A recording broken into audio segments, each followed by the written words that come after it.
The letter arrived on a Tuesday, which was the day Harlan Briggs liked to remind people of things they couldn't change. He walked into the Red Willow post office with his boots still muddy from the morning ride and set a folded paper on the counter without a word. The postmaster, old Gerald Fitch, looked at it and then looked at Harlan and understood immediately that he was not supposed to ask questions. "See, that gets to Whitmore," Harlan said, "today." What the letter said, and what the whole town would eventually know, was that Caleb Whitmore had 30 days to pay the remainder of his grazing lease, or Harlan Briggs would file to reclaim the eastern pasture, the pasture where Caleb's cattle had wintered for 11 years, the pasture that was the difference between a working ranch and a patch of frozen dirt. Harlan smiled at no one in particular as he walked back out into the morning. If you were watching from across the street, you might have thought he was just a man finishing an errand. But the people of Red Willow had lived alongside Harlan Briggs long enough to know that smile. It wasn't satisfaction, it was arithmetic. He had calculated something, and the numbers had come out the way he wanted them to. What he hadn't calculated was the woman stepping off the eastbound train that same afternoon, or the boy in the wheelchair beside her. Caleb Whitmore was not a man who talked about himself, which meant that most of what people knew about him came from what they observed. They observed that he rose before light and worked until he couldn't see his hands in front of him. They observed that he kept his ranch in reasonable order despite running it alone. They observed that he hadn't attended a social gathering in Red Willow in going on 4 years, not since his wife Martha passed from fever, and not since his son Thomas, who had been 3 years old and had just learned to say the word horse with tremendous seriousness, went with her 6 weeks later from the same illness. What people did not observe, because Caleb did not allow it, was what any of that had done to him on the inside. His sister Margaret, who lived in Billings and wrote him letters he sometimes answered, had a theory. She believed that a man who buried his entire future in the same autumn could not simply go on ranching and eating beans and pretending he was fine. She believed that silence, stretched long enough, became something more dangerous than grief. She had not told Caleb any of this. Instead, she had written to a placement agency in Philadelphia. She had described her brother in the most generous terms she could manage: good land, steady hands, honest character. And she had requested a correspondence match for a woman willing to relocate to Montana Territory. She had done all of this without mentioning it to Caleb because she knew exactly what he would say. He would say no. He had said no to everything for 4 years. The train came in at 2:30, 20 minutes late, which was its habit. Caleb had driven the wagon into town because he needed flour and a new length of rope, and because his sister's last letter had said, in the final paragraph, almost as a footnote, "I've arranged something. Please be at the station Tuesday afternoon. Don't be difficult." He hadn't known what that meant. He'd assumed it was a crate of something she'd sent from Billings. Margaret had a habit of sending things he hadn't asked for. A new set of curtains once, a jar of honey preserves, a book of poetry that he'd used to level a table leg. He stood on the platform with his hands in his coat pockets and watched the train exhale its steam and slow to a stop. The platform filled briefly with the usual shuffle. A drummer with 2 cases, a family of 4 he didn't recognize, probably passing through, a cattle buyer he'd seen before but didn't know by name, and then the door at the far end of the second car opened and a woman stepped down carrying a worn leather suitcase that was clearly heavier than she was comfortable with, because she set it down on the platform immediately and rolled her right shoulder once before picking it back up. She was young. Not a girl, but young. Somewhere in her mid-20s, with dark hair pinned back and a gray traveling coat that had been good quality once and was now showing its mileage. She had the look of someone who had been awake for most of the journey and had decided some time ago that complaining about it wouldn't help. Caleb noticed all of this before he noticed what came next. The conductor leaned back into the car and carefully lowered something through the door. A wooden wheelchair, folded slightly, which he handed down to the woman with the care of someone who'd been asked twice to be gentle with it. She took it, unfolded it with the practice of someone who had done this 10,000 times, and locked the wheels. Then she reached back up into the car and helped a small boy climb carefully down the steps. The boy was perhaps 5 or 6 years old, with light brown hair and very large eyes that took in the platform with the alert stillness of a child who had learned to observe rather than rush. He He moved with difficulty, his legs not cooperating in the way legs were meant to. And when he reached the bottom step, the woman guided him smoothly into the chair without ceremony, without fuss, without the particular kind of over-solicitousness that makes a person feel like a burden. She tucked a blanket across his lap. The boy said something to her. She laughed, a short, real laugh, nothing performed about it, and touched the top of his head once.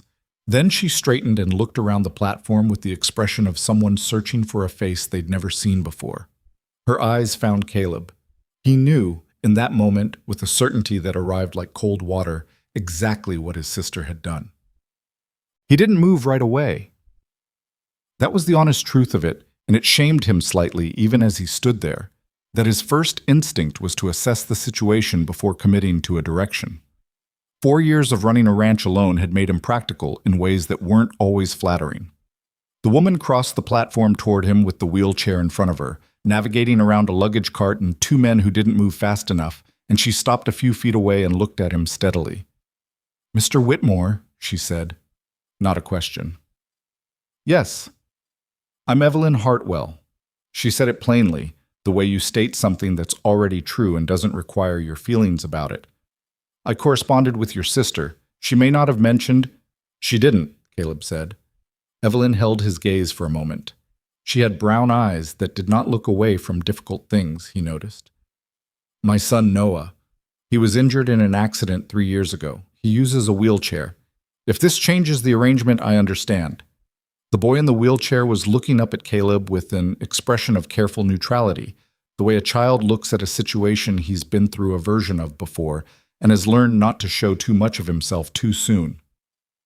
"What's your name?" Caleb said to the boy. It came out before he decided to say it. "Noah," the boy said. His voice was steady for a 6-year-old. "Noah Hartwell. How old are you?" 6. "I'll be 7 in March." Caleb looked at Evelyn. She was waiting. Not with hope exactly. It was something tighter than hope, more controlled. She was waiting the way a person waits when they've accepted that the answer might go badly and have already, somewhere in the back of their mind, begun planning for that outcome. "There's a boarding house on Crane Street," Caleb said slowly. "Margaret should have sent funds in case—" "She did," Evelyn said. "We'll be fine." And there it was. Not a plea. Not tears, just "we'll be fine," delivered with the quiet certainty of someone who had said it to herself so many times it had stopped being reassurance and become simply fact. Caleb picked up her suitcase. He did it without explaining himself, which he wasn't sure he could have done anyway. "The wagon's around front," he said. "It'll be a rough ride out to the ranch. Boy'll need to hold on." "He's held on through rougher," Evelyn said. "Well, the drive out to the Whitmore ranch took the better part of an hour on a road that generously called itself a road." Evelyn sat on the bench beside Caleb and held the side rail when the wheels hit the deep ruts, and Noah sat in the bed of the wagon with the wheelchair folded beside him and his back against the sideboards, watching the land open up around them with the concentrated attention of a child who finds the world genuinely interesting. Caleb didn't talk during the drive. This was normal for him. What was not normal was the particular quality of the silence, which was different from his usual silence, less settled, more aware of itself. He had run through the situation 3 times by the time they passed the ridgeline. He had no room in his life for a child. He had no experience with a child who used a wheelchair. He did not know what his ranch could reasonably accommodate, and he did not know what this woman expected, and he did not know why he had put her bag in his wagon instead of pointing her toward Crane Street and driving away. He did know that he had looked at the boy on the platform, at Noah's careful face, at the way he held himself without complaint in a chair that represented everything difficult about his life, and felt something shift in his chest that he had not felt in 4 years. He was not going to examine that feeling right now. "The eastern pasture's the best grazing land," he said, more to break the silence than anything else. "There's a situation with it currently. You should know the ranch it's not easy going. I won't pretend otherwise." "I didn't come to Montana for easy going," Evelyn said. "What did you come for?" She thought about it for a moment. "A place that was real," she said. "Philadelphia was full of people pretending everything was fine. I got tired of pretending."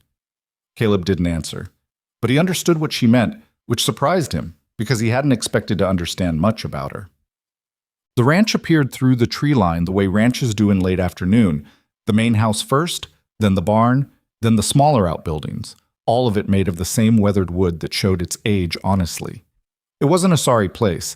It had been well built and was reasonably maintained, but it had the atmosphere of somewhere that had stopped expecting anything particularly good to happen. Evelyn didn't comment on any of it. She took it in the way she'd taken in everything else, steadily, practically, filing information away. The problem with the porch steps became apparent immediately. There were 3 of them, and they were standard height, and Noah's wheelchair was not going to navigate them without help. Caleb stood in the yard for a moment, looking at the steps as though he was seeing them for the first time, which in a sense he was. He lifted Noah from the chair without asking first, which might have been the wrong move, and when the boy went rigid for a half second, Caleb said, "Just to the porch." And something in his voice must have been all right, because Noah relaxed and let himself be carried up the 3 steps without protest. Evelyn folded the wheelchair and brought it up herself.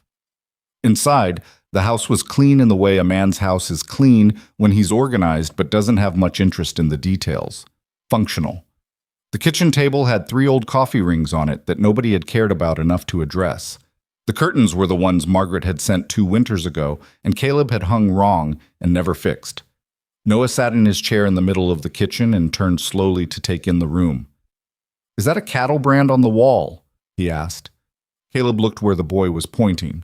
Above the mantel, yes. The old Whitmore iron hanging on 2 nails. "That's it," he said. "What does it look like when you use it?" "Hot," Caleb said. Noah considered this seriously. Do the cows mind? Not for long. It wasn't much of an exchange, but when Evelyn glanced at Caleb from across the kitchen, something in her expression had shifted very slightly, some small measure of held breath that had been released, and he looked away from her because he wasn't ready for whatever that meant. She asked that evening if she could see the layout of the house. Not a tour. She was specific about it. She wanted to understand the floor plan, the thresholds, the widths of the doorways. Caleb walked her through it without asking why, because the why was obvious. 2 doorways were too narrow. She measured them with her hands, and practiced gesture, thumbs and forefingers extended, and noted which ones without writing it down. The threshold between the kitchen and the back hallway was raised 1.5 inches, which she tested with her foot twice. "I can widen the doorways if the lumber's available," Caleb said. "I can widen them," she said. He looked at her. "You can work lumber?" "My father was a carpenter," she said, "until he wasn't." There was a whole history in the last 3 words that she clearly had no intention of elaborating on, and Caleb had sense enough not to press. "Lumber's in the barn," he said.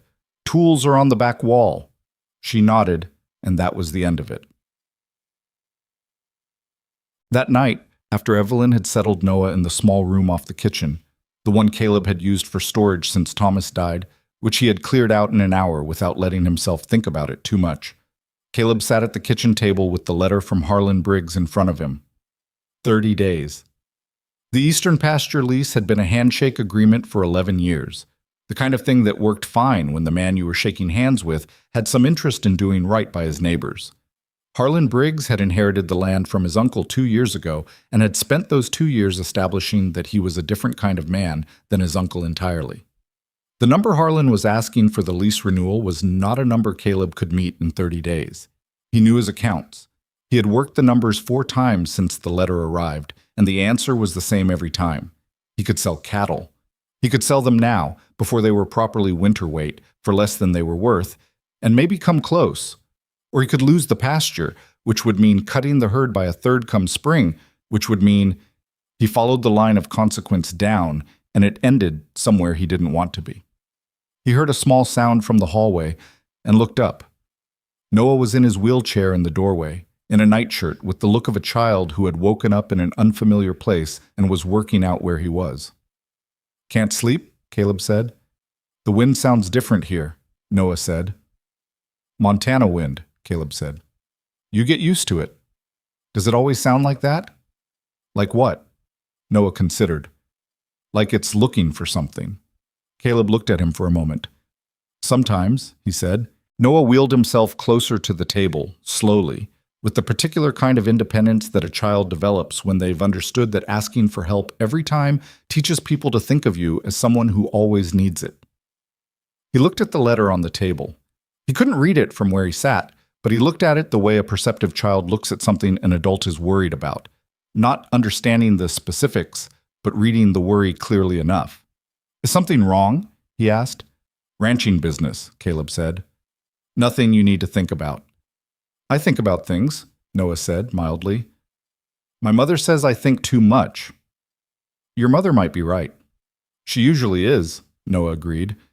He didn't say it with the cheerfulness of a child who doesn't really mean it. He said it the way someone says a thing they've observed to be true over time. He turned his chair toward the window. Outside, the Montana night was clear and enormous, the kind of sky that reminds a person that their problems are not the most significant thing happening in the universe. Is that the pasture? Noah asked. Caleb looked. The boy was pointing east toward the dark shape of the ridge.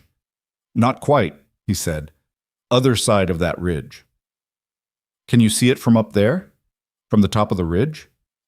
If the morning's clear enough, Noah filed that away. I'd like to see it sometime, he said. If that's all right? Caleb didn't answer immediately. He was thinking about the ridge, about the trail up it, about whether a wheelchair could manage any part of it, and whether that was even a reasonable thing to consider. We'll see, he said. It was not a yes, and it was not a no.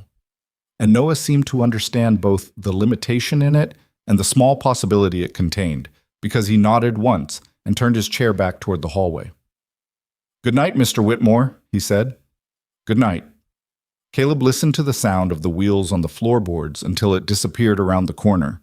Then he folded Harlan's letter and put it in his shirt pocket and sat for a while in the kitchen, looking at the place where Noah had been, thinking about something he couldn't quite name. The first week was an exercise in adjustment on every side. Evelyn was up before Caleb each morning, which startled him the first time he came down to find coffee already made, and her at the table with a piece of paper where she was sketching something he couldn't immediately identify.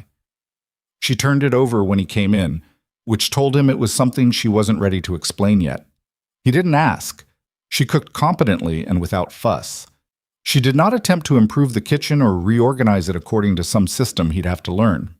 She used what was there and adapted to it, which was not what he'd expected, though he would have struggled to say exactly what he had expected.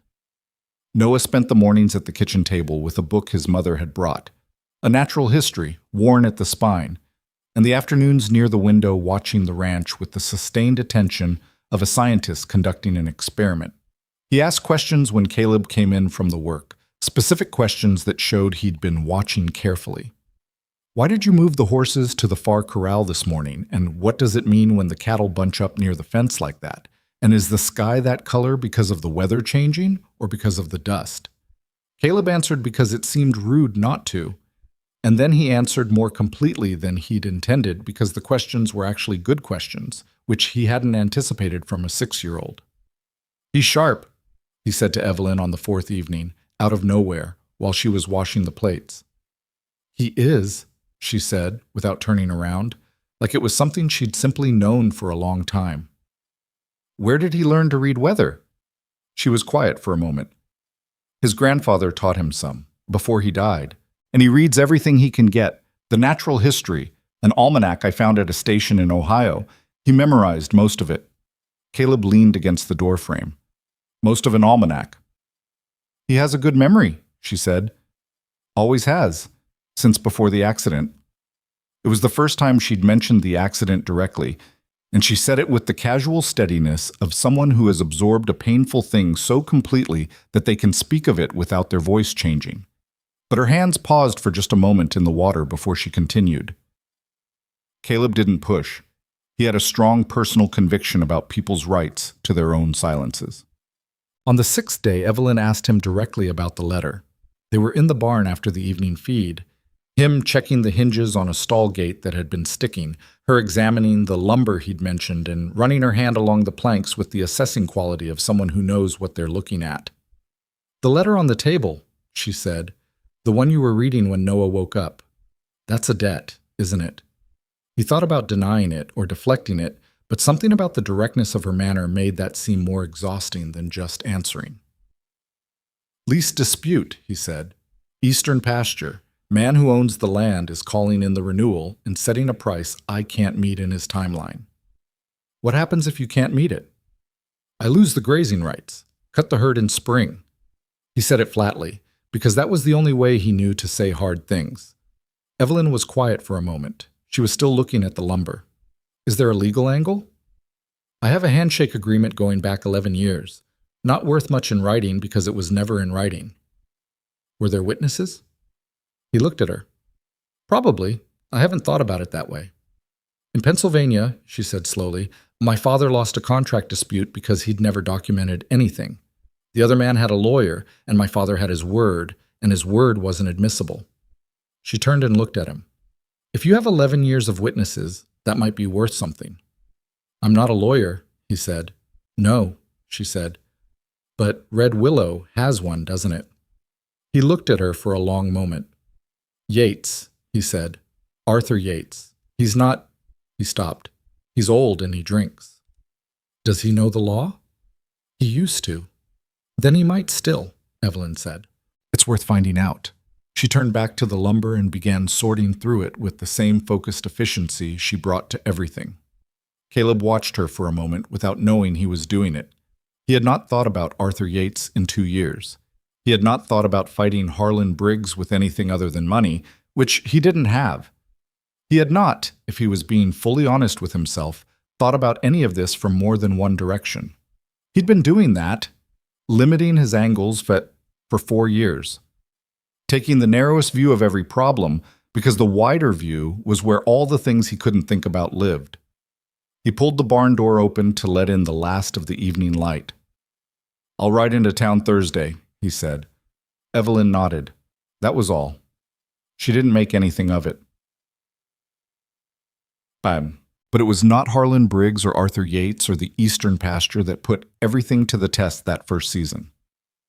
It was a morning 10 days after their arrival, when Caleb came back from a fence line repair to find Noah at the edge of the yard. His wheelchair stopped at the place where the packed dirt turned to rough ground, looking out toward the ridge with an expression of concentrated frustration. He hadn't been there when Caleb left, which meant he had come outside on his own, navigated the porch somehow. The chair at the bottom of the steps told him what had happened, that the boy had gotten himself out of the chair, gone down the steps on his hands and the backs of his arms, and then gotten back into the chair at the bottom, and had made it to the edge of the yard before the terrain stopped him. Caleb walked up beside him and stood there for a moment. How long have you been out here? He asked. A while, Noah said. There was no self-pity in it, just honesty. Your mother know you came out? She's making the paths, Noah said. She doesn't want me to watch because she wants to surprise me. Caleb looked back toward the house. Sure enough, there was Evelyn near the side of the porch with a board and a level, doing exactly what she'd said she was going to do when she'd studied the lumber, building a ramp, and then, if the stack of boards beside her was any indication, something more than a ramp. She had apparently been at it since early morning. He looked back at Noah. You want to see the ridge, Caleb said. You said maybe, Noah reminded him. Caleb looked at the terrain between here and the base of the ridge. It was not wheelchair terrain. It was root and rock terrain, uneven ground, the kind of land that took certain things for granted about the people crossing it. He thought about it. Not today, he said, but I'll build you something that'll get you closer. He wasn't sure where that came from.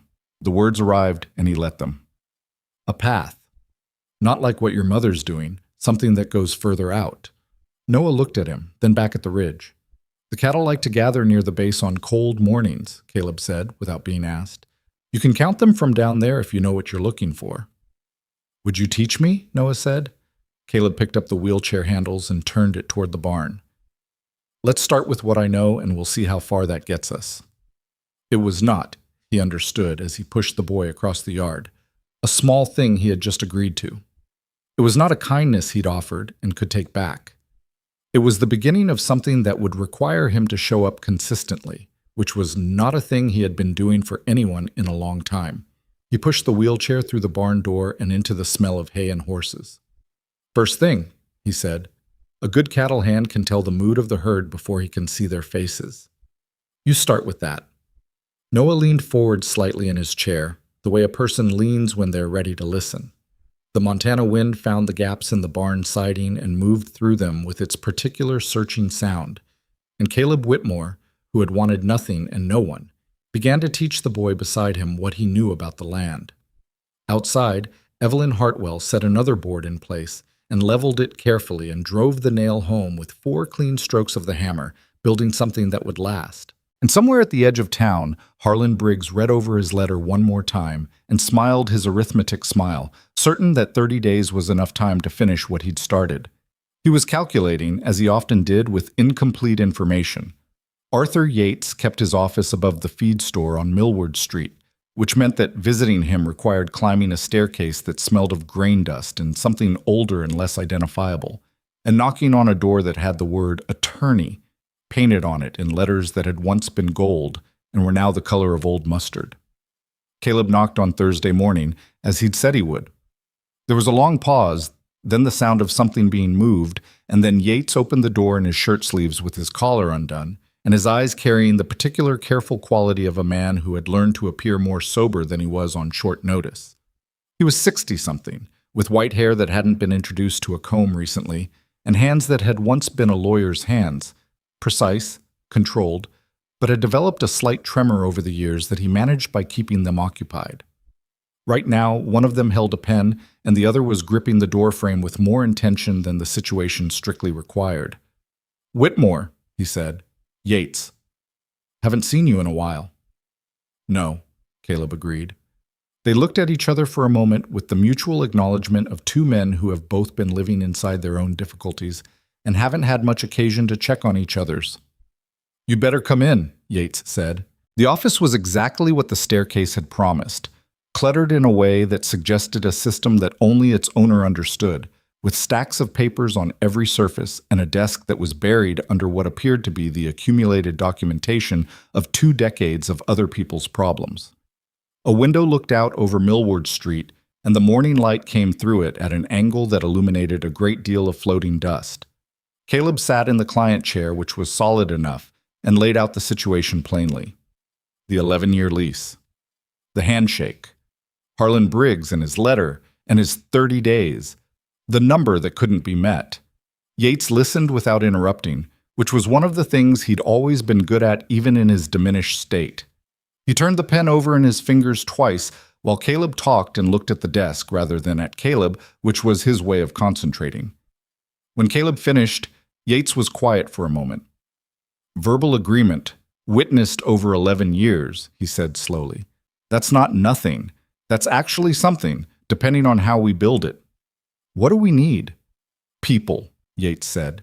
"People who saw you use that pasture with Briggs' uncle's knowledge and consent, year after year, consistently. That establishes an implied easement, possibly a prescriptive right, depending on how the territory handles it." He tapped the pen against the desk once. "I know how the territory handles it. You'd take the case." Yates looked at him for the first time directly. "I took a case last year for a widow over a fence line. Won it." He paused. "I'm not as far gone as the town thinks." Caleb nodded. He hadn't said anything about what the town thought, but Yates clearly knew. 30 days is short," Yates said, "but it's workable if you can get me names. People who'll stand up and say what they saw, in writing, preferably sworn." "I can get names," Caleb said. "Then get them." Caleb stood. Yates stayed where he was, already reaching for a different stack of papers, his mind apparently already turning the problem over. At the door, Caleb paused. "I heard Briggs has been talking to people," he said, "telling them the lease was always informal and he's within his rights." "He might be," Yates said, without looking up. "That's why we need the witnesses to tell a clearer story than he can." He found what he was looking for in the stack and pulled it out. "Bring me the names by end of next week."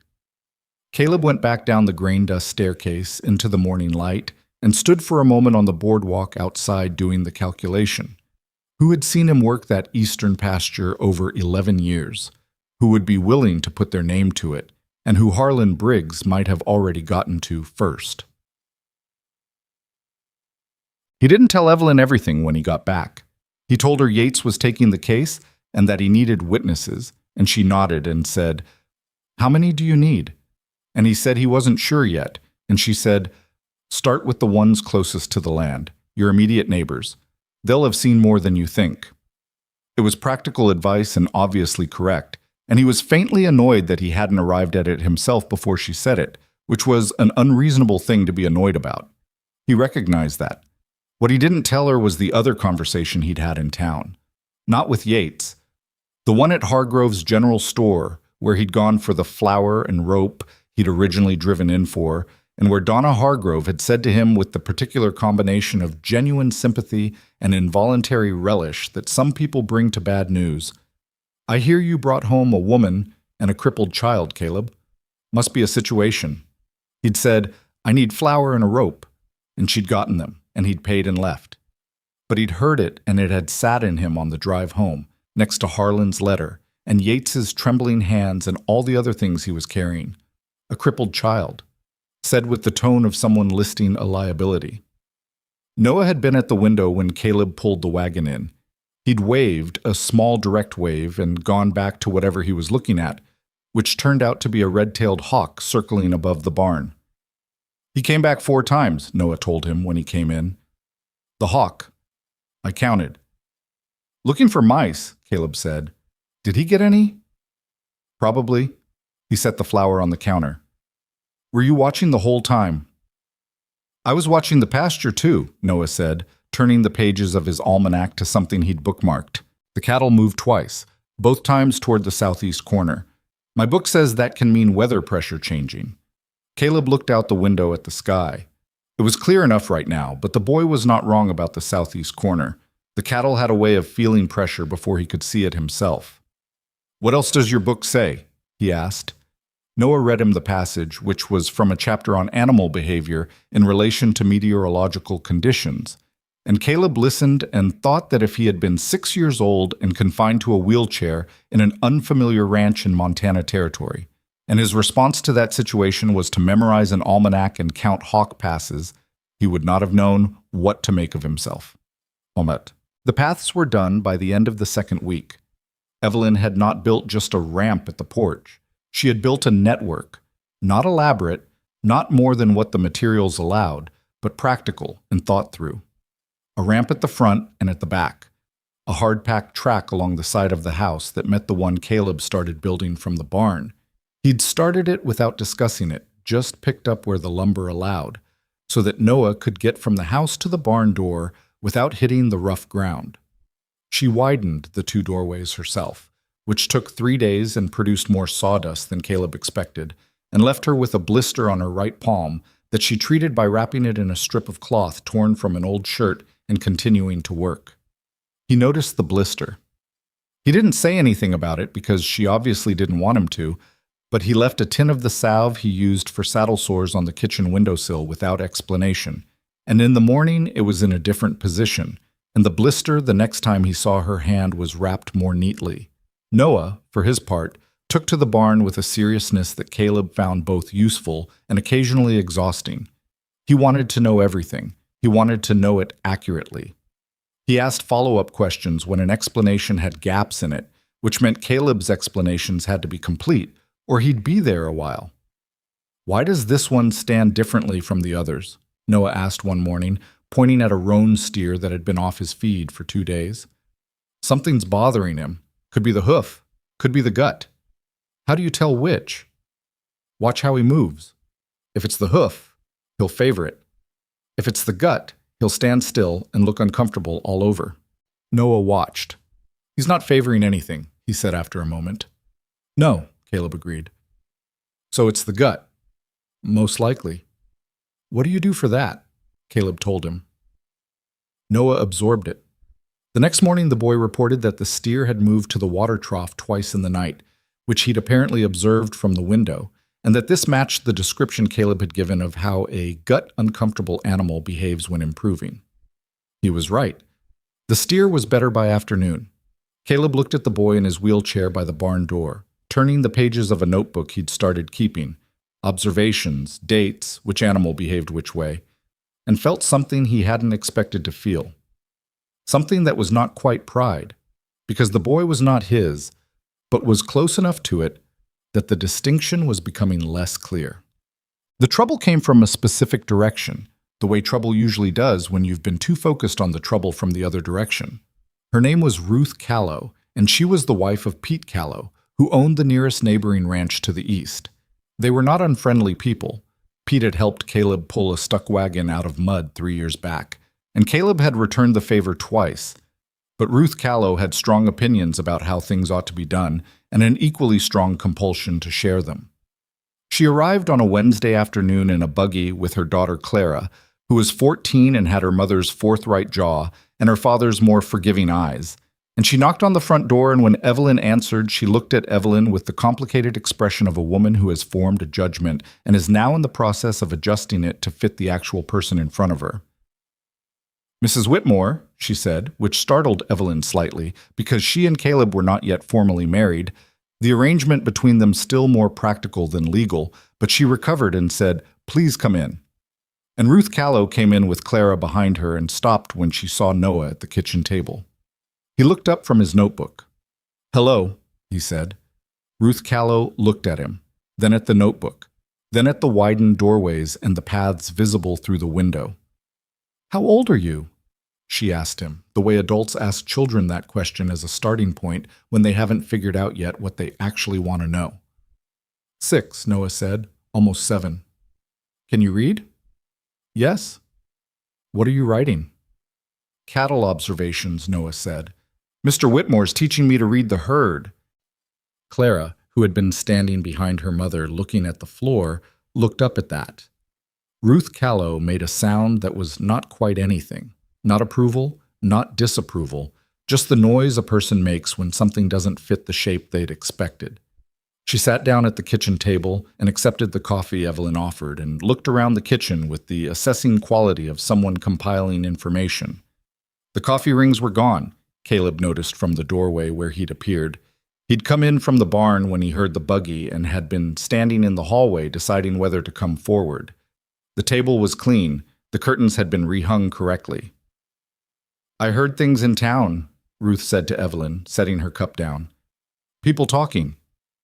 "I imagine so," Evelyn said.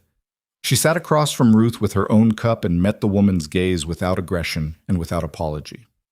"People have questions about a situation like this," Ruth said. "A mail-order arrangement with a child involved. Whether the ranch can manage it." "We're managing," Evelyn said. "I can see that." Ruth looked at the doorways again. "You widened those yourself?" "I did." Another sound that meant nothing and everything. Then Ruth picked her coffee back up and drank from it and looked at Clara, who was now sitting next to Noah at the table and looking at his notebook. "What are these marks?" Clara asked him. "Which cattle had what condition on which day," Noah said, "and what the weather was. I'm trying to see if there's a pattern." Clara looked at it with genuine interest. "Is there?" "Maybe," Noah said. "I haven't had enough days yet." Ruth watched her daughter and the boy for a moment. Something in her face shifted. "Pete was one of the men who used the eastern pasture with old Briggs," she said, turning back to Evelyn. "The uncle. They had an arrangement similar to Caleb's for a season or two before Pete bought his own land." She paused. "Pete saw Caleb use that pasture year after year with the uncle's knowledge." Evelyn was very still. "He'd say so," Ruth said. "In writing, if that's what's needed. Pete respects a man who works his land straight." She looked at her cup.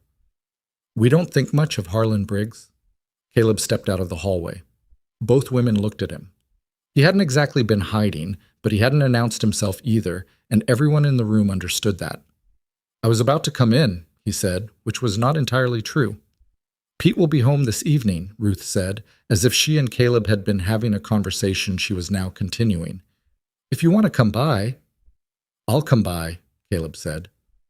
Ruth finished her coffee, gathered Clara, who came away from Noah's notebook with reluctance, and stood. At the door she paused and looked back at the kitchen, at Evelyn washing the cups, at Noah returning to his notebook, at Caleb standing in the middle of the room with the expression of a man who hasn't quite caught up with what just happened. "You'll do all right," she said. It was addressed to the room generally, which was perhaps the most honest way to address it. Pete Callow's statement went to Yates on Friday. By the following Tuesday, Caleb had two more, one from Jim Alderton, who'd borrowed the Eastern Pasture Trail access twice, with old Briggs's approval, and Caleb's both times, and one from the widow Schofield, whose property line ran along the northern edge of the disputed land, and who had watched Caleb work it every spring for a decade, and was, in her words, happy to tell anybody who asked. Yates read them over with his careful, slow attention and said the case was building. "Briggs will push back," he said. "He'll say the agreement was informal, and his uncle had no authority to establish any kind of easement on verbal terms alone." "Can he make that argument hold?" Yates looked at him over the papers. "He can try, but we'll have more voices than he can discount. And I've been reviewing the territory statutes. There's language around long-standing use that's favorable to your position." He tapped the papers into order. "Don't sell the cattle yet." It was not a guarantee. Caleb knew that. But it was something more than he'd had 2 weeks ago, and something more was what he was working with. Well, what happened on the 14th day was not part of any plan. Caleb had ridden out to check the fence line along the eastern boundary, the one that bordered Harlan's land, and had found 3 posts pulled and a section of wire cut. Not by weather. The cuts were clean. Someone had done it deliberately and recently, because the ground around the pulled posts was still loose. He stood at the cut wire for a long moment. Then he rode back.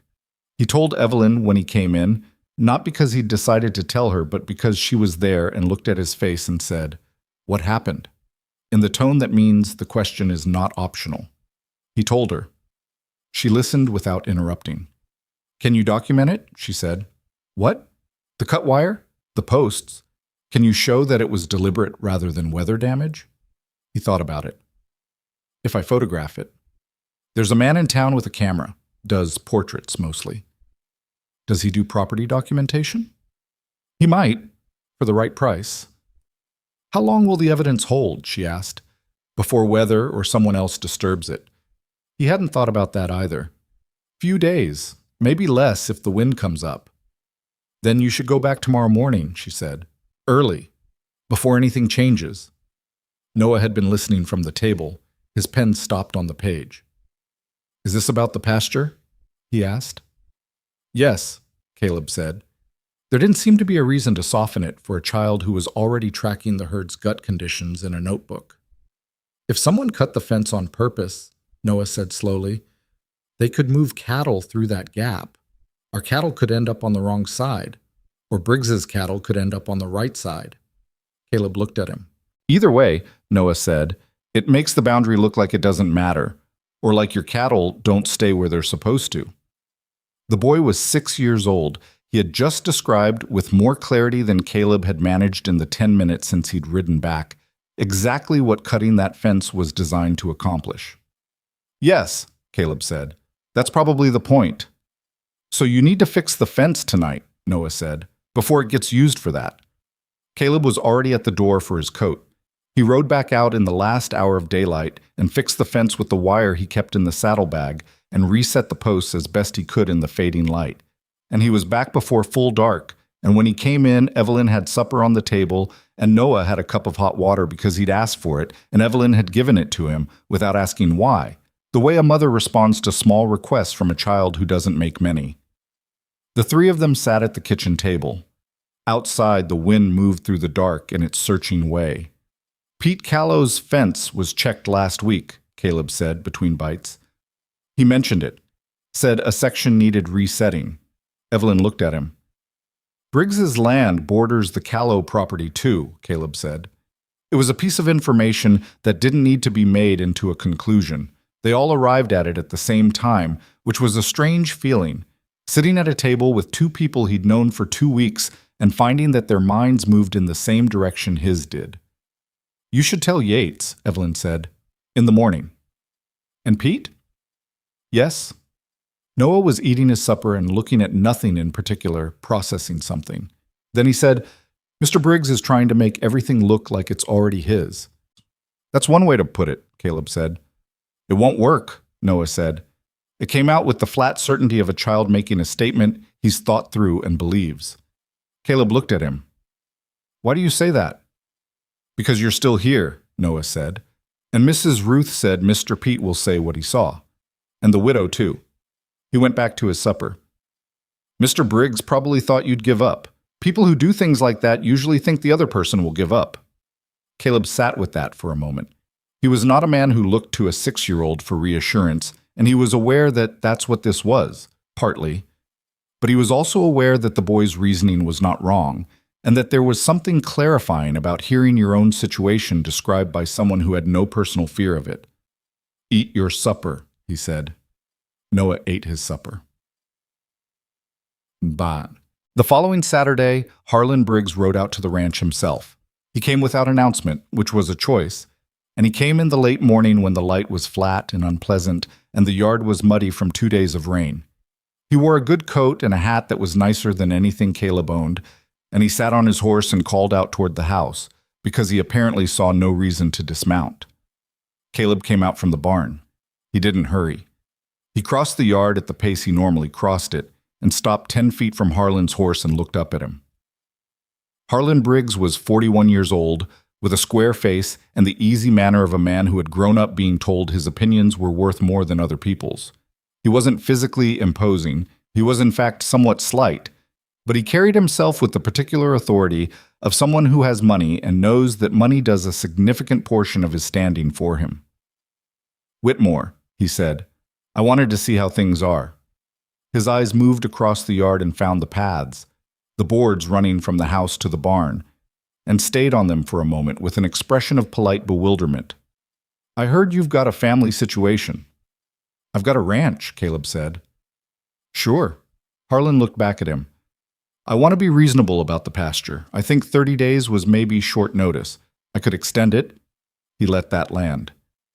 "If we could have a conversation about what a fair ongoing arrangement looks like." "I have a lawyer," Caleb said. Something moved in Harlan's expression. Not anger, he controlled it better than that, but a recalibration. "I heard that," he said. "Old Yates." He paused, and the pause held everything he thought about old Yates without him having to say it. "He's working the case," Caleb said. "Caleb," Harlan said, shifting to the first name with a smoothness that was meant to feel like familiarity. "I'm not your enemy here. I'm trying to run a business. My uncle made arrangements that were legal," Caleb said. "Informal," Harlan said. "There's a difference." Yates says there isn't. Not with 11 years of witnesses. Another recalibration. This one smaller and less visible, but there. The front door of the house opened. Evelyn came onto the porch. She had heard the horse clearly and stood with her arms crossed at the top of the ramp, looking out. She didn't say anything. She didn't need to. Her presence was its own kind of statement. Harlan's eyes went to her, then to the wheelchair ramp, then back to Caleb. "Your witnesses are neighbors," he said. "Neighbors talk to each other. Their memories agree because they've had time to agree." "You're welcome to tell that to the court," Caleb said. Harlan looked at him for another moment, and Caleb held the look without effort, because there was nothing behind Harlan's eyes that scared him. There was calculation. There was the specific contempt of a man who expected easier resistance. But there was not anything that approached the genuine hard thing, and Caleb had spent 4 years in close proximity to the genuine hard thing and knew the difference. "I cut my visit short," Harlan said, pulling the horse's head around. "But this isn't finished." "I know," Caleb said. Harlan rode out the way he'd come, and Caleb stood in the muddy yard and watched him go until he was past the tree line and gone. Evelyn came down the ramp. She stood beside him, looking at the same empty stretch of road. "He came to see if the witnesses scared him off," she said. "Yes." "Did it work?" "No," Caleb said. "But he'll try something else." She looked at the road a moment longer. "We should probably warn Pete." "I'll ride over tomorrow." She turned back toward the house. At the bottom of the ramp, she stopped. "Noah watched from the window," she said. "He'll have questions." "I figured," Caleb said. "Are you going to answer them?" He thought about it. The boy's questions. Precise, clear-eyed, unafraid of the real shape of things. "Yes," he said. "Probably easier than not." She went up the ramp and inside. Caleb stood in the yard for another minute. The mud was drying in the flat light. The cattle in the near pasture had bunched slightly toward the east, which the almanac said meant the pressure was changing, and Noah would have logged it already in his notebook, date and time and direction, adding it to the pattern he was building out of nothing but attention. A 6-year-old in a wheelchair, counting the herd's shifts, watching the hawk circles, writing it all down. A woman who'd built ramps and widened doors and told him to get the photographs before the evidence changed. And Harlan Briggs writing back to whatever he was planning next, certain that a man with a compromised pasture and a complicated household was a man on the losing side. Caleb Whitmore went back into the barn to finish what he'd been doing before the interruption. He had not given up anything today, and he did not intend to. Pete Callow took the news about Harlan's visit the way Pete took most news, without a lot of visible reaction, and with a pipe he didn't light, just held while he thought it through. They were standing in Pete's barn because Pete had been in the middle of something when Caleb rode over and saw no reason to stop being in the middle of it simply because company had arrived. He was repairing a harness with the focused patience of a man who'd repaired 1,000 harnesses and found the work settling rather than tedious. He rode out himself, Pete said. Not a question. Yes. That's interesting. Pete worked the leather through his fingers. Harlan Briggs doesn't make social calls. He sends men for that. I know. So he wanted to see something. I think he wanted to see whether I had enough to scare him, Caleb said, whether the lawyer and the witnesses were real or whether I was bluffing. Pete set the harness down and looked at him. What did he see? I don't know, Caleb said honestly. I told him Yates had witnesses. He didn't like it, but he kept his face. Harlan's good at keeping his face, Pete said. He picked the harness back up. His uncle wasn't like that. Old George Briggs said what he thought and shook your hand and meant it. Harlan got the land, but he didn't get the character. He paused. I'll talk to Jim Alderton this week. See if Briggs has been around his place. I'd appreciate that. You should also talk to the men who work Briggs's Eastern crew, Pete said. Not all of them are his people. Some of them were George's men, and they stayed on. They've seen things. Caleb hadn't thought of that. It was the second time in as many days that someone in his household, or near it, had identified an angle he'd missed, and he was beginning to understand that 4 years of his own company had narrowed his thinking in ways he hadn't fully accounted for. He rode home with 2 names Pete had given him, and the particular alertness of a man who has realized the map he's been using is incomplete. The photograph of the cut fence was taken on a Tuesday morning by a man named Holt, who normally photographed weddings and storefronts, but who had done surveying documentation for a land office in his earlier years and knew precisely how to set up a shot so that it showed what it was meant to show: the clean-cut edge of the wire, the disturbed soil around the pulled posts, the clean-cut end beside the rougher break where the wire had been pulled taut and snapped rather than cut, which told a story of both deliberate action and some impatience. Holt charged him $4 and made 3 prints. One went to Yates, one Caleb kept. One he put in the tin box behind the stone in the root cellar where he kept the papers that mattered. Yates looked at the photograph for a long time without speaking. Then he said, "This is useful. This is very useful." He set it carefully on the desk. Briggs is escalating because he's not sure the legal angle will hold for him. Can he win the legal angle? Honestly, Yates leaned back. It's not certain either way. The territorial statutes give me something to work with, and the witnesses are good. But Briggs has money, and money buys better lawyers than me. He said it without self-pity, a simple fact. What this photograph does is change the character of the dispute. It makes it look like harassment. It makes it look like a man trying to force an outcome he can't achieve through legitimate means. Which is what it is, Caleb said. Which is what it is, Yates agreed, but now I can say so in a way that's documented rather than alleged. He picked up the photograph again. Let me draft something to the Territorial Land Office, a formal complaint. It won't move fast, but it creates a record, and a record of this kind of behavior is its own form of pressure.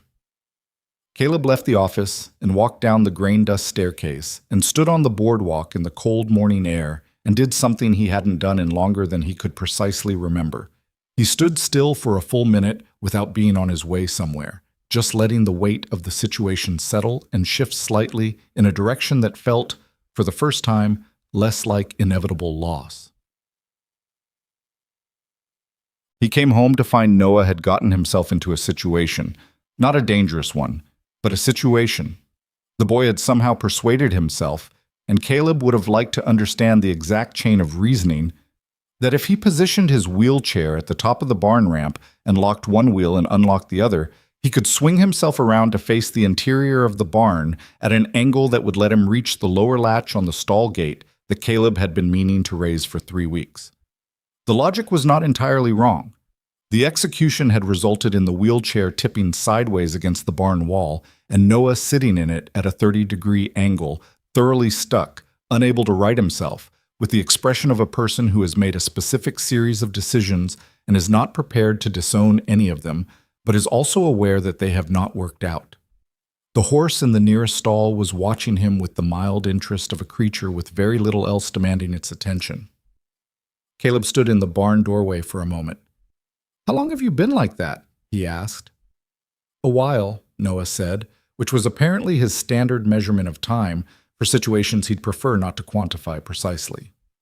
Caleb righted the wheelchair, checked that Noah hadn't heard anything, and looked at the stall latch the boy had been trying to reach. "The latch is too low," Noah said. "I can see the cattle from the door, but I can't open the gate to check on them. If you raised it 6 inches, I could reach it myself." Caleb looked at the latch, then at Noah. "And you decided to solve this by tipping yourself over," he said. "I didn't decide to tip over. That was a side effect." "Of what exactly?" "Of the angle being wrong," Noah said patiently. "I've been thinking about it. If there was a proper rail along this wall, something I could use to brace against, I could move around in here better." Caleb looked at the barn wall, then at the boy. "You've been planning modifications to my barn," he said. "Just small ones," Noah said. It should have been irritating. It was, slightly. But underneath the irritation was something else that Caleb was getting more familiar with now. The particular feeling of watching someone refuse to accept that their circumstances defined what they were allowed to want, which was not an attitude he could bring himself to oppose, however inconvenient it made his afternoons. He raised the latch that evening. He added the rail 2 days later. November came in cold and early, the way Montana Novembers sometimes did when the season decided it was done with transition and ready for the real thing. The temperature dropped 15 degrees in 2 days, and the sky took on the flat white quality that experienced locals read as a message about what was coming. Caleb had been preparing for winter for weeks. It was the most relentless part of ranching, the race to have everything in order before the weather made order impossible. But the speed of this particular onset was faster than he'd expected, and there were things that weren't finished. The south barn wall had a section that needed new boards. 2 of the cattle in the middle pasture had been slow to come in and would need moving before the temperature dropped further. The supply of hay in the near barn was right, but the far barn was short by what he estimated at 10 days' worth, and the hay supplier in Red Willow had told him 2 weeks ago that he'd have more available in December, which was now uncomfortably close to not soon enough. He was working through the list on a Friday evening when the first real snow started. Not a dusting, the kind that comes with intention, thick and steady, the flakes large enough that you could see individual ones on a dark coat sleeve before they melted into each other. Noah was at the window immediately, which Caleb heard rather than saw. The small sound of the wheelchair moving across the floorboards.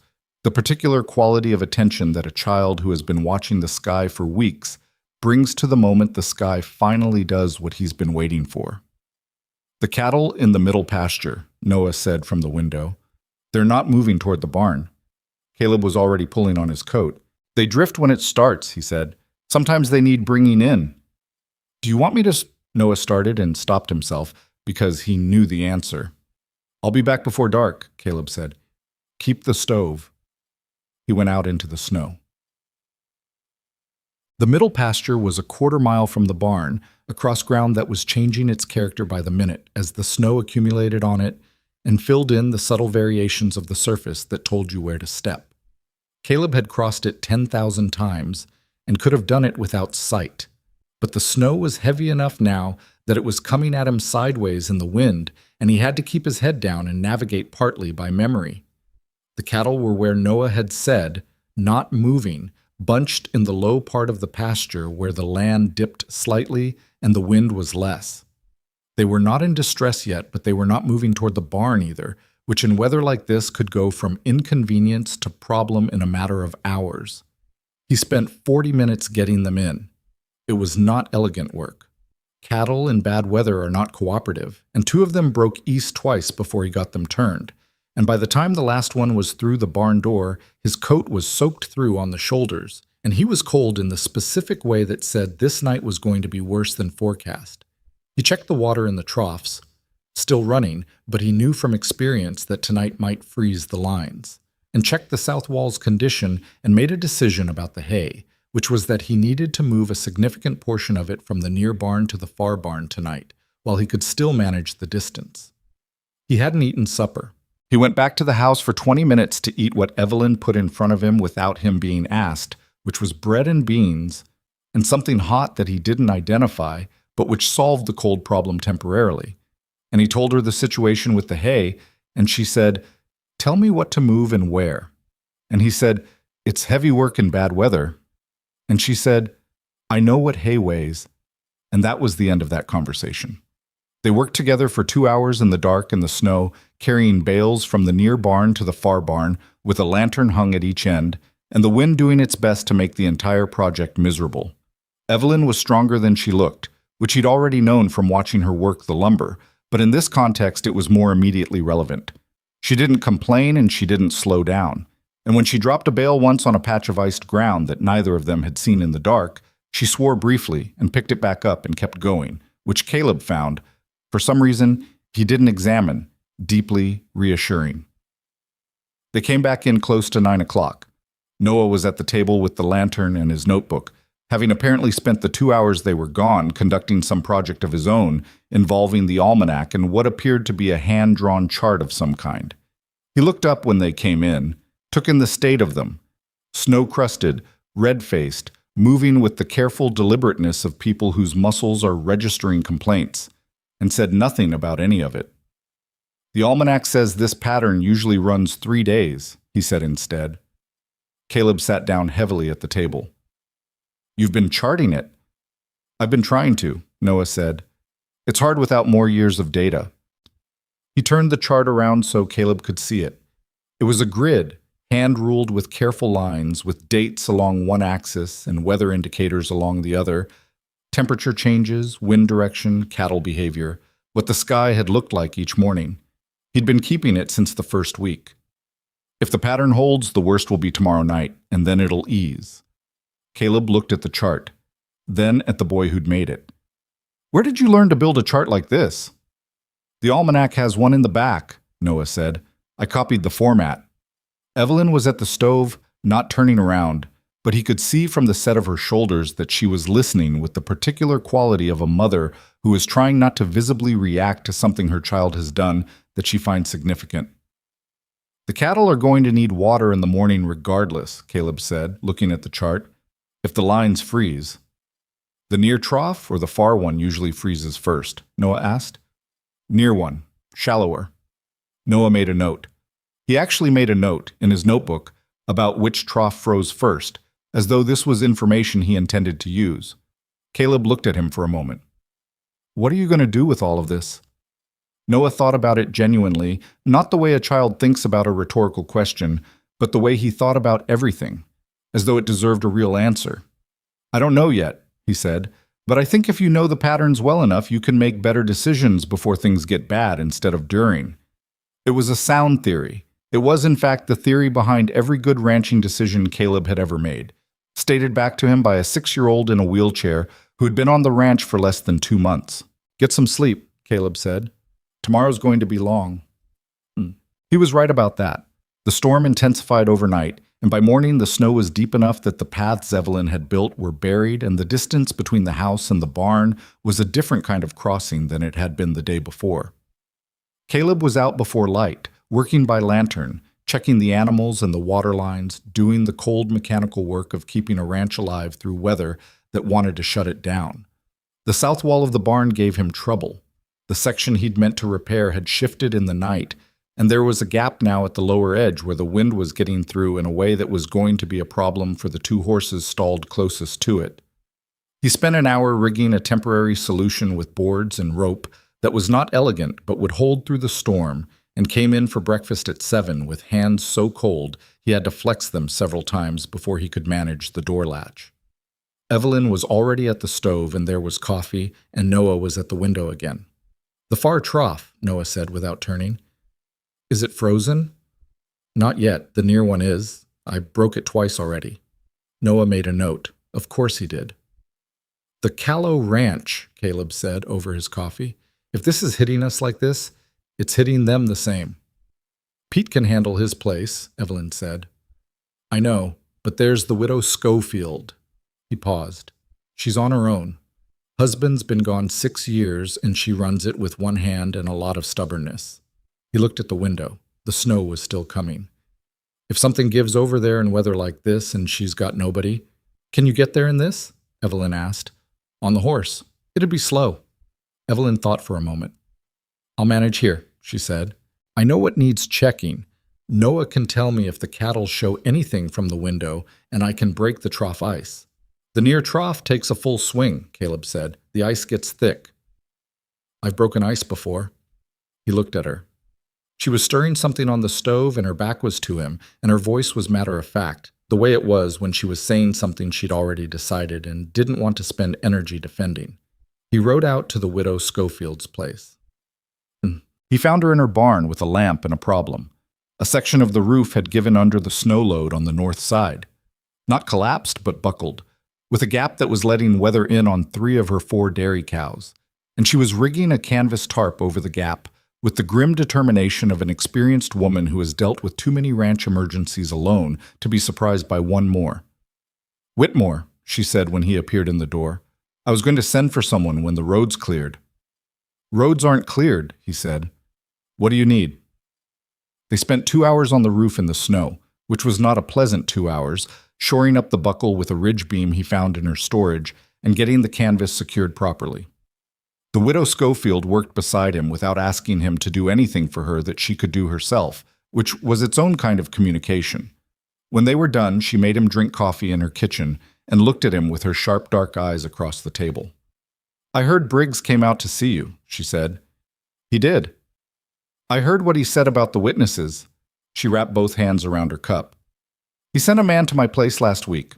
Young fellow, very polite. Wanted to know if I'd recollected the arrangement between you and old George Briggs clearly, or if my memory might be uncertain on the details." Caleb set his cup down. "He sent someone to talk to you." "He did." She looked at her coffee. "I told the young man that I was 63 years old and my memory was considerably better than his manners, and that I had watched Caleb Whitmore use that eastern pasture every spring and summer for 11 years with George Briggs's full and stated agreement, and that I would say so to any court that wanted to hear it." She looked up. "Then I asked him to leave." "He'll try again," Caleb said. "He can try as many times as he likes," she said. "My answer is the same." He rode back in the heavy snow with the wind at his back this time, which made it faster, and arrived to find the ranch exactly as Evelyn had said it would be, managed. The troughs were broken, the cattle were in. Noah was at the table with his chart, having added the morning's data with the meticulous attention he brought to everything he cared about. "She all right?" Evelyn asked from the barn door where she'd appeared when she heard the horse. "She's all right," Caleb said. "Roof buckled. We fixed it."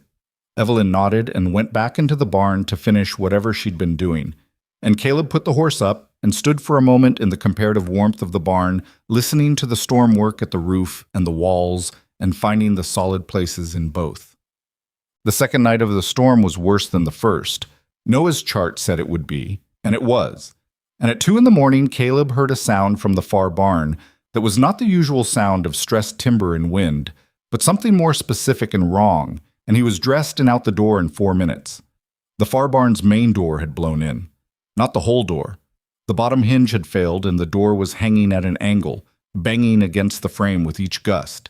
And the cattle inside were unhappy about it in the particular way cattle get when something in their immediate environment is wrong and loud and persistent. 2 of the younger steers were against the far wall, which put them away from the door but also away from the warmth of the interior, and the hay he and Evelyn had moved 2 days ago was getting wet along the edge nearest the opening. He could not fix the hinge in the dark and the wind with frozen hands. What he could do was get the door shut by some other means and keep it there until morning. He was working on this, trying to brace the door with a beam and keep the cattle back simultaneously, which required more hands than he had, when the barn lantern showed him Evelyn at the door in her coat, with her hair loose and her boots unlaced because she'd moved fast. "What do you need?" she said. "Hold this," he said, meaning the beam. She took the beam and held it while he got the door into the closest thing to a closed position it was going to manage, and drove 2 temporary spikes through the frame to hold it. It took 20 minutes. The cattle gradually settled. The hay along the edge was damp but not destroyed. They stood in the middle of the barn when it was done, both of them breathing harder than the work entirely accounted for, and the wind outside was doing its worst, and the lantern was swaying slightly, and the cattle were making the low, continuous sounds of animals that are reassured but registering complaint. "The hinge will need a full replacement," Caleb said. "In the morning," Evelyn said. "Yes." He looked at her. She was cold. He could see it in the set of her jaw, but she was not shaking, and she was not looking at the door with the expression of someone who wished they'd stayed inside. "You don't have to come out in the middle of the night," he said. It came out more careful than he'd intended, the way something comes out when you've been thinking about it more than you realized. "I know I don't have to," she said. Then, after a moment, "Noah was asleep when I came out. I checked." He hadn't thought to ask. He was realizing, with increasing frequency, that she had already thought of the things that hadn't occurred to him and was doing them without making a point of it.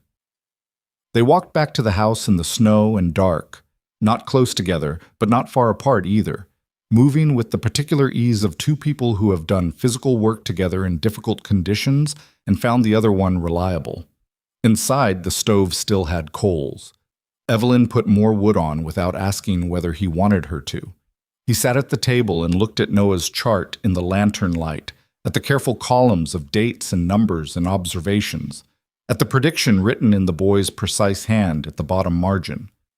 Worst night 2, easing by morning of day 3. "He's right, probably," Caleb said. Evelyn sat across from him with her hands around a cup she'd just filled. "He usually is," she said, the same as she'd said about something else weeks ago, simply as a recorded fact. Caleb looked at the chart. "When we get through this," he said slowly, "when the weather eases and Yates files his papers and this business with Briggs is decided, what do you want?" She looked at him. It was a direct question, and she gave it the consideration it deserved. "I want Noah to have a place that doesn't treat him like a problem to be managed," she said. "A place where he can learn things, where his mind gets used." She was quiet for a moment. "I want to stop moving." "You've moved before," Caleb said. It wasn't a question exactly. 3 times since the accident, she said. Pennsylvania, Ohio, Indiana. People are kind for a while, and then they're kind in the way that keeps you at a distance, and Noah feels it, and we move. Caleb looked at the stove. "This is different," he said. He wasn't entirely sure what he meant by it, or how he knew it, but he said it with the same flat certainty he used for things he'd observed to be true and no longer needed to think about. Evelyn looked at him for a moment. "Yes," she said. "It is." The wind outside hit the house from a new direction, found the solid places in the walls, and moved on. The storm broke on the morning of the 3rd day, exactly as Noah's chart said it would. Caleb stood on the porch in the thin, clear cold of the aftermath and looked out at the white landscape with the feeling of a man who has been tested at a specific point and held. Not easily. Not without cost. The south barn wall needed work. The far door needed a new hinge. 2 fence posts along the western line had come down under snow load, and the hay situation was tighter than he'd like.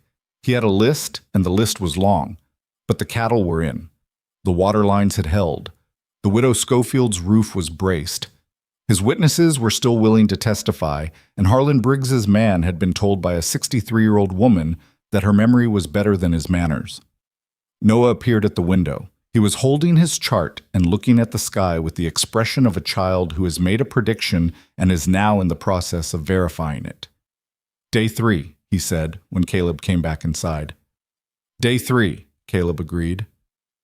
Noah made a final note in the margin of his chart, put the date beside it, and closed the notebook with the satisfaction of a person who has completed something. "What's next?" he asked.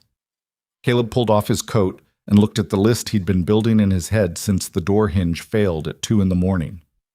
"Everything," he said. Noah opened the notebook again. "Tell me," he said, pen ready. "I'll keep track." Caleb sat down at the table and began talking, and the boy began writing, and outside the Montana sky was clear and hard and cold and very far in every direction, and the ranch that had been silent for 4 years had, without anyone planning it, become a place where more than one person was keeping track of things. The repair work after the storm took 11 days. Caleb had estimated 8, which was optimistic in the way that post-storm estimates usually are, when the full extent of what the weather has done is still revealing itself in pieces. The south barn wall was worse than he'd thought once he got into it. 2 of the interior supports had been compromised and needed replacing, not just the outer boards. And the fence line on the western edge had 3 sections down instead of 2, and the far water line, which he'd thought had held, turned out to have a crack in it that had been seeping since the second night, and had frozen into a problem that took a full day to thaw and fix properly. Noah kept the list. He kept it in the same notebook as the weather chart, adding each task as Caleb named it each morning and checking it off when Caleb reported it done, and twice he caught things that Caleb had mentioned and then not returned to. The loose board on the small storage shed behind the barn, the broken pulley on the near barn's hay lift, and brought them up again without making anything of it, just noting them the way a person notes a thing that's still on the list. "You're going to run out of pages," Caleb told him on the 6th day. "I have 2 more notebooks," Noah said. "My mother bought them in Billings before we left." Caleb looked at him. "She bought notebooks before she got here." "She buys them everywhere," Noah said. "She says you don't know when you'll need to write something down." It was the kind of small detail that told you something specific about a person, the habit of preparation, of assuming that things would be worth recording. He thought about Evelyn on the eastbound train with her worn suitcase and a child in a wheelchair and 3 empty notebooks, heading toward a man she'd never met in a territory she'd never seen, still buying notebooks because you never knew when. He went back to work. Yates sent a message on the 8th day after the storm, delivered by his clerk, a young man of about 17 who rode out to ranches with papers and who had the expression of someone performing a task he found beneath his capabilities but hadn't yet found a way out of. The message said that the Territorial Land Office had received the formal complaint and that a preliminary review had been requested, and that Briggs's attorney, a man named Cresswell from Helena, which confirmed Pete Callow's assessment that Briggs was bringing in outside money, had filed a counter-response characterizing the complaint as frivolous and the witnesses as interested parties. Interested parties was the phrase. Caleb read it twice. It meant neighbors, people who had their own reasons to want Harlan Briggs checked, which was true enough, but also people who had seen what they said they saw, which was also true. And Cresswell knew that conflating the two was the most available move when the facts weren't on your side. He sent back a note asking Yates what the timeline looked like. Yates's response 2 days later was that the territorial process moved the way territorial processes moved, which was to say not quickly, but that the complaint created a formal record that constrained what Briggs could do in the meantime, specifically that filing to reclaim the pasture while a complaint was under active review would look, in the words of the older man's careful legal phrasing, prejudicial to the process and unlikely to benefit the filing party, which meant Briggs was, for the moment, stuck. Caleb read that part of the letter twice too, and then set it on the table and went out to finish the water line. And when he came in for supper, he told Evelyn, and she listened without expression until he finished. And then she said, "Good," in the particular way she said things that she'd been hoping for, but hadn't let herself count on. Ditsu. The formal marriage took place on a Saturday in December, which was not a dramatic occasion.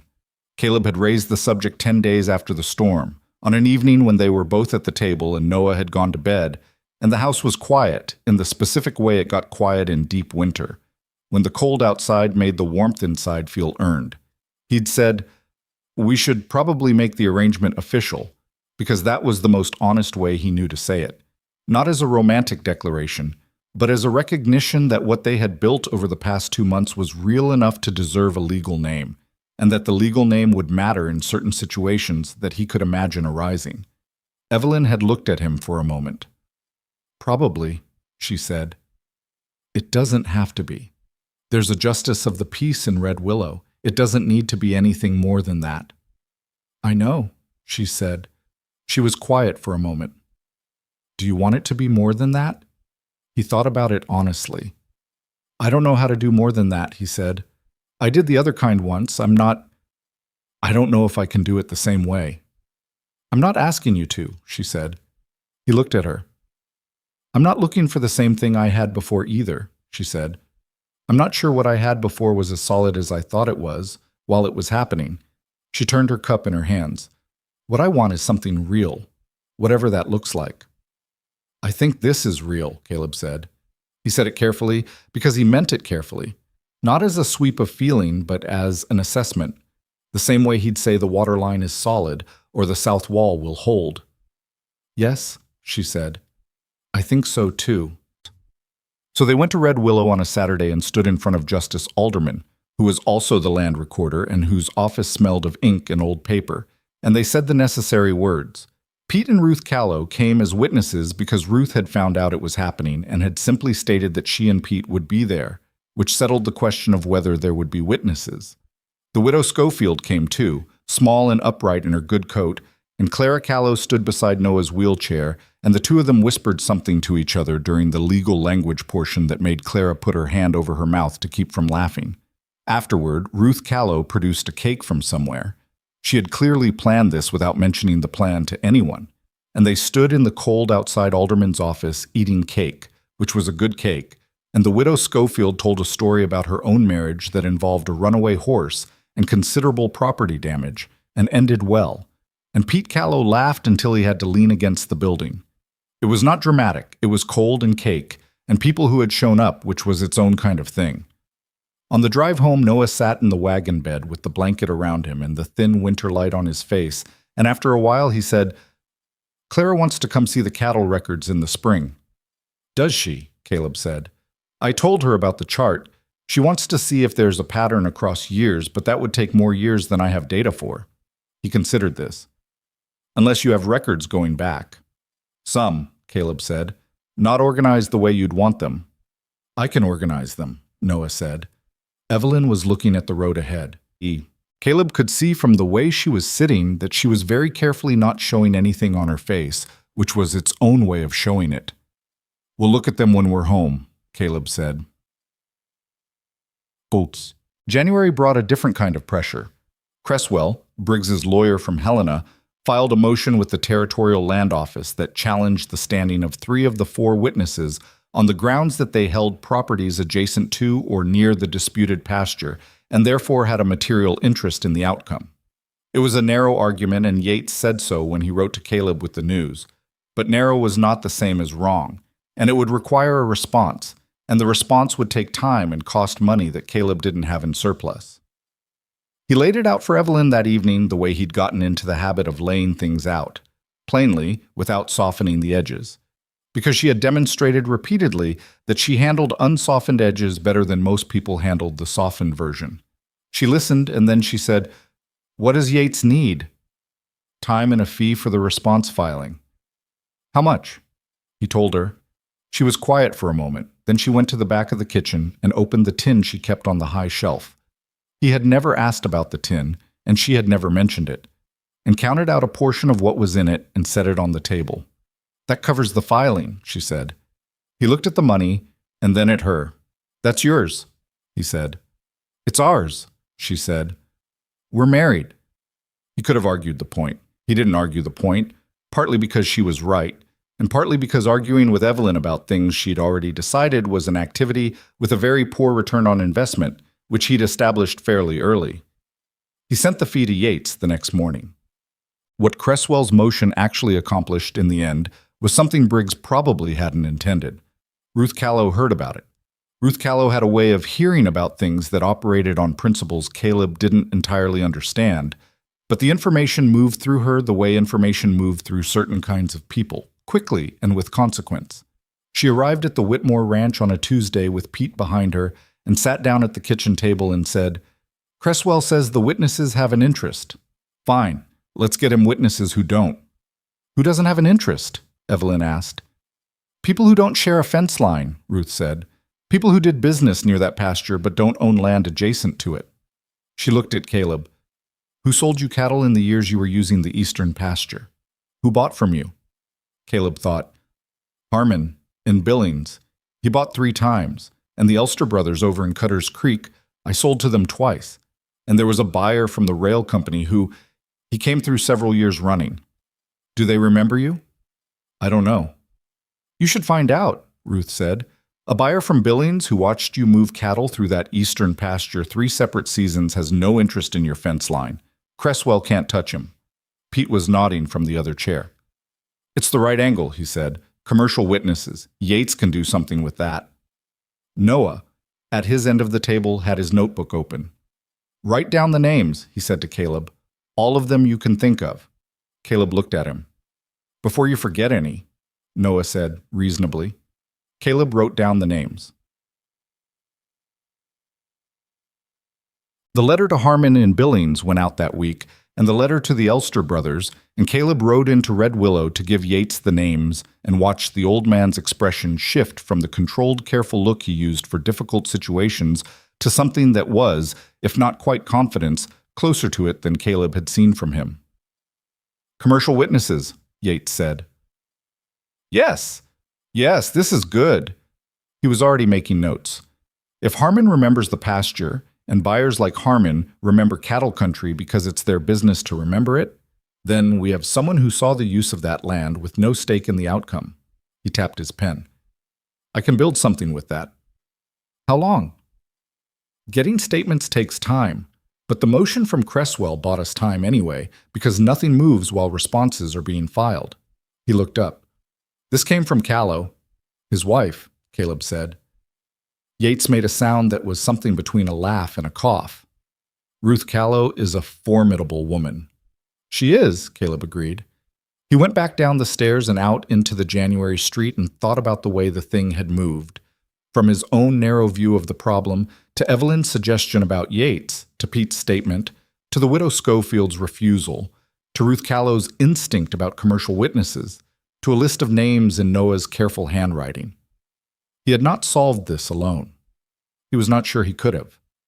4 years of doing everything alone had felt, while it was happening, like competence. He was beginning to understand it had also been something else. Harmon wrote back in 3 weeks. He remembered the eastern pasture. He remembered it specifically because the cattle that came through it were consistently well-conditioned, which told a buyer something about how the land was being used, and he had a particular way of noticing those things because it affected what he paid. He had seen Caleb use the pasture in 3 separate seasons and had asked, on the first occasion, whose land it was, and been told it was George Briggs's, and that the arrangement was a long-standing one. He would provide a statement. He wrote this clearly without being asked twice and without qualification. Caleb read the letter sitting at the kitchen table and then passed it to Evelyn without saying anything. She read it and passed it to Noah, who read it carefully and then set it down and looked at Caleb with his serious, steady face. That's the one that matters, Noah said. It might be, Caleb said. It is, Noah said. He said it with the same flat certainty he used for things he'd worked out completely and was no longer uncertain about. Mr. Briggs's lawyer said the other witnesses had an interest. Mr. Harmon doesn't have an interest. He has a memory and a business reason to have paid attention. Caleb looked at him for a moment. When did you get so sure about things? Noah thought about it. I'm not sure about most things, he said, but this one I can follow all the way through and it still makes sense at the end. That was, Caleb thought, a better description of sound reasoning than most adults managed. He sent the letter to Yates the same afternoon. February was the month things shifted, though the shift was not a single moment, but a series of small ones that accumulated into a new position. Cresswell filed a response to Yates's commercial witness submission that was noticeably shorter than his previous filings, which Yates said was meaningful. A short response from a previously verbose attorney meant the attorney was running out of strong ground and conserving his language for the places where it still had traction. Harlan Briggs did not come back to the ranch. He sent no more men to talk to the widow Schofield. The fence on the eastern boundary was not disturbed again. Pete Callow said he'd heard from a man in Red Willow who did business with Briggs that Harlan had been asking quietly about the cost of settling the dispute rather than continuing it, which was information Pete delivered without commentary, but with a particular expression that said everything he thought about it without him having to say it. Caleb told Evelyn that evening. She was at the table mending one of Noah's shirts. The cuffs went fast on a boy who spent as much time with his hands as Noah did, and she set the shirt down when he told her and looked at the middle distance for a moment. "He's calculating," she said. "Yes." Settling costs him money. Continuing costs him more money, and he might lose anyway. She picked the shirt back up. "He'll settle." "Probably." "What do you want the settlement to look like?" He hadn't thought about it in those terms yet, which was itself a kind of shift. He'd been thinking defensively for so long that the idea of having terms to name felt new and slightly uncertain, the way a room feels when you've had the curtains closed for months and suddenly pull them back. "The lease at the original terms," he said, "what George Briggs agreed to, documented this time, not a handshake." "In writing, registered," Evelyn said. "Yes." "And the fence repair," she said. "If he cut it, he repairs it. Documented." He looked at her. She was focused on the shirt, taking small, careful stitches. "Yates can put that in," he said. "He should," she said. The settlement conversation happened in March, which felt appropriately timed, the month when Montana ground begins to show through the snow in patches, the way possibilities show through a long, difficult season when you've kept enough of the important things intact to have options. Yates conducted it without Caleb in the room, which was the lawyer's strong recommendation, and which Caleb followed because Yates's recommendations had proven sound. He sat in the outer room of Yates's office, in the hallway that smelled of grain, and listened to the muffled sound of two lawyers doing the particular work of translating a dispute into terms that both sides could document and move past. It took 2 hours. When Yates opened the door, his expression was neutral in the careful way of a man who is controlling a reaction. "The lease," he said. "Original terms, documented and registered. 10-year term, renewable. The fence damage covered by Briggs as maintenance responsibility." He paused. "And he drops the 30-day demand and any claim of arrears." Caleb sat with that for a moment. "That's everything," he said. "Yes," Yates said. "Harmon's statement was the thing." Cresswell looked at it and looked at the territory statutes and looked at the complaint on record and did his math.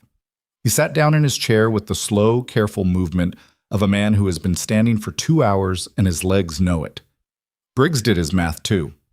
Caleb looked at the wall above Yates's desk, where there was a map of the territory with county lines marked in faded ink. "Thank you," he said. Yates waved it off. "Did the work. You got the witnesses. The Callow woman thought of the commercial angle." He picked up his pen and set it down again. "I filed the papers and argued the points. You and your people built the case." Your people. Caleb heard the phrase without comment, but he felt it. The specific weight of it, the way it named something that had assembled itself over the winter without anyone formally deciding it would. He rode home in the March cold with the settlement in his inside pocket. He told them at supper. Both of them, Evelyn and Noah. And the telling was not dramatic because the situation had been building long enough that the resolution, when it came, felt less like a sudden thing and more like the last piece fitting into something they'd all been working on. Noah wanted to know the exact terms. He went through them carefully, asking one clarifying question about what renewable meant in the context of a lease, and when Caleb explained it, he nodded and made a note in his current notebook, which was the third one. The first two were full. "So it's done," Noah said. "It's done," Caleb said. Noah thought for a moment. "Mr. Briggs made a mistake," he said. "He did," Caleb agreed. "He thought you were on your own," Noah said. "He didn't count on the other people." Evelyn was at the stove and had her back to the table, and Caleb could see, from the particular stillness of her shoulders, that she was listening with great care. "No," Caleb said. "He didn't count on them."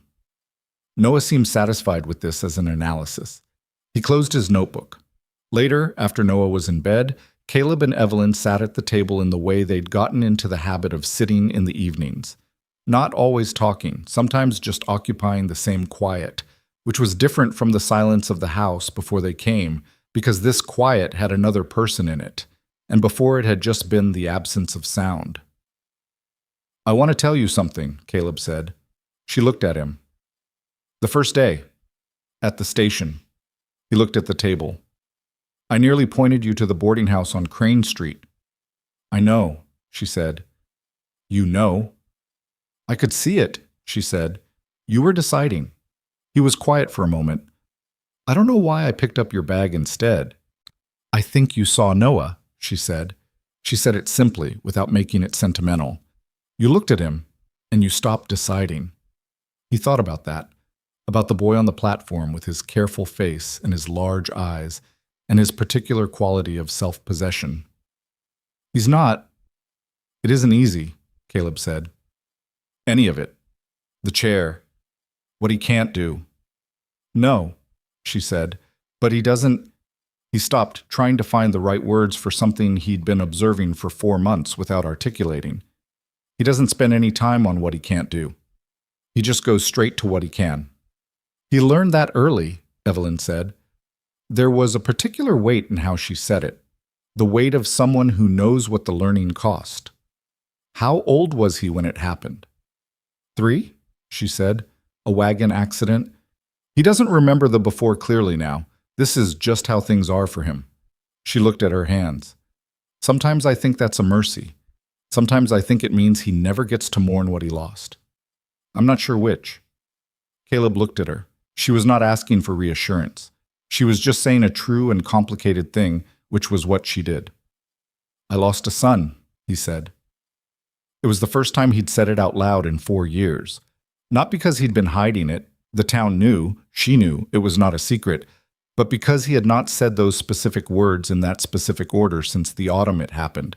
And the difference between knowing a thing and saying it is sometimes larger than expected. Evelyn didn't react with the particular soft murmur of condolence that people reached for. She just looked at him and waited, because she had understood him well enough by now to know that there was probably more. "Thomas," he said. He was 3. He just learned to say the word horse. He said it with a lot of seriousness. He paused. "Martha went first. He went 6 weeks after. Same fever." "I'm sorry," she said. Not soft. Not performing it. Just said it directly the way she did things. "After that, I thought if I didn't let anything in, nothing could be taken." He looked at the table. "It's a reasonable theory. It doesn't work particularly well in practice." "No," she said. "It doesn't." He looked up at her. "I'm not going to be easy about this," he said. "I don't know how to do it the easy way. I'm going to get it wrong sometimes." "So will I," she said. "I got it wrong twice today. Ask Noah." He almost laughed. Not quite, but close. "What I'm trying to say," he said, "is that I'm glad you came. Both of you." He said it with some difficulty because he meant it fully, and meaning something fully made it harder to say. "I didn't know I wasn't looking for this, but I'm glad it's here." Evelyn looked at him for a long moment. "So am I," she said. Outside, the March wind was different from the winter wind. Less searching, more purposeful, moving in one direction. The snow was retreating from the ground around the ranch in patches, showing the dark earth underneath. And somewhere in the near barn, one of the horses shifted and settled, and the whole ranch was quiet. In the way it got quiet on a night when nothing was wrong. Noah's notebook sat on the corner of the table, closed, its pages full of careful observations about weather and cattle and patterns across time. The Eastern pasture lease, signed and registered, was in the tin box in the root cellar. Ruth Callow's cake plate, which she hadn't asked back, was on the kitchen shelf. The house was warm. It had been a long winter and an expensive one, and there were still fence posts to reset in the western line, and the south barn wall had one section that would probably need attention again before summer, and the hay would need replenishing before the next season, and none of that was finished. But the ranch was intact, and the people in it were intact. and there was work ahead that was the ordinary demanding work of a place that had a future to maintain, which was different in a specific and important way from the work of a place that was simply trying to survive the present. Caleb picked up his coffee cup and found it empty, and set it down again. "Noah's birthday is next week," he said. "March 14th, Evelyn said. He mentioned he wanted to see the eastern pasture in spring." She looked at him. "I thought I'd take him up to the ridge," Caleb said. "If the ground is clear enough. You can see the whole pasture from up there. I told him that months ago." He paused. "I said we'd see." Evelyn smiled. It was a small smile, not performed, and it changed her face in the way that a genuine expression changes a face, showing something underneath that had been there a while. "He remembers everything you tell him," she said. "I know," Caleb said. "I've noticed that." He stood up and added wood to the stove, and the fire took it steadily, and the warmth pushed back at the March night, and somewhere past the ridge the eastern pasture was coming out from under the snow, dark and good and still there. March 14th came in clear. Not warm. It was still Montana in early spring, which meant the air had an edge to it that reminded you winter had not fully conceded, just retreated to a reasonable distance, but clear, with the kind of sky that made the land look like it was paying attention. The snow on the ridge was patchy now, pulled back from the south-facing slopes where the sun had been working at it for 2 weeks, and the trail up was passable, mostly if you were careful about the wet spots where the melt had softened the ground. Caleb had thought about the logistics of this for a week. The wheelchair could not go up the trail. That was simply true, and there was no version of the path that changed it. What he had was a sled, a flat-bottomed cargo sled he used for moving equipment in winter, and 2 lengths of rope and a specific calculation about weight and slope that he'd run several times and believed was sound. He explained none of this to Noah until the morning of his birthday, when he brought the sled around to the side of the house, and Noah saw it from the window and appeared at the back door with his coat already half on. "Is that for me?" Noah asked. "If you want to see the pasture," Caleb said. Noah looked at the sled, then at the rope, then at the ridge. He was working out the mechanics, visibly, the way he worked out everything, following the logic from one point to the next until he reached the conclusion. "You're going to pull me," he said, "part of the way. The lower section I can manage. Upper section your mother's coming too." Noah looked back at the house. Evelyn was in the doorway with her coat on and her hair pinned back in an expression that was trying to be neutral and not entirely succeeding. "You knew," Noah said to her. "I helped plan it," she said. Noah turned back to Caleb. For a moment something crossed his face that was not quite any one thing. Not just happiness, which would have been too simple, but something more complicated, the specific feeling of a person who has been accommodated in a way that required real effort and is working out how to receive that without making too much of it, and without making too little of it either. "All right," he said, "let's go." It took the better part of an hour to get up the ridge. The lower section was manageable, as Caleb had calculated, and he pulled the sled with Noah on it along the packed trail while Evelyn walked beside them, and the morning light moved across the slope in the particular way spring light moves, lower and more golden than summer, still finding its angle. Noah held the rope rail Caleb had rigged at the front of the sled and watched the trail and the terrain around it with the alert focus he brought to anything new, occasionally pointing out things. A set of deer tracks crossing the path, the way the snow had drifted differently on the lee side of a cluster of pines. A hawk circling over something in the valley below that was probably the same hawk or one of his relatives conducting the same ancient audit. The upper section was harder. The trail steepened and the ground was softer, and Caleb's boots slipped twice on the wet clay beneath the remaining snow, and the second time Evelyn took one of the ropes without being asked, and they pulled together. And it was not graceful, but it worked, and when they came over the last rise and the ridge opened up in front of them, the view arrived all at once the way good views do. Not gradually, but as a single thing, the whole sweep of it presented without preamble. The eastern pasture lay below them, enormous and dark with new growth just beginning to push through the winter-flattened grass, bounded on the far side by the line of cottonwoods along the creek, and on the near side by the fence line that Caleb had repaired in October, and repaired again after Briggs's man had cut it, now standing straight and whole in the morning light. Noah was very still. Caleb stood beside the sled and let him look. "That's it," Noah said after a moment. "That's it," Caleb said. "It's bigger than I thought." "Most things are, from ground level."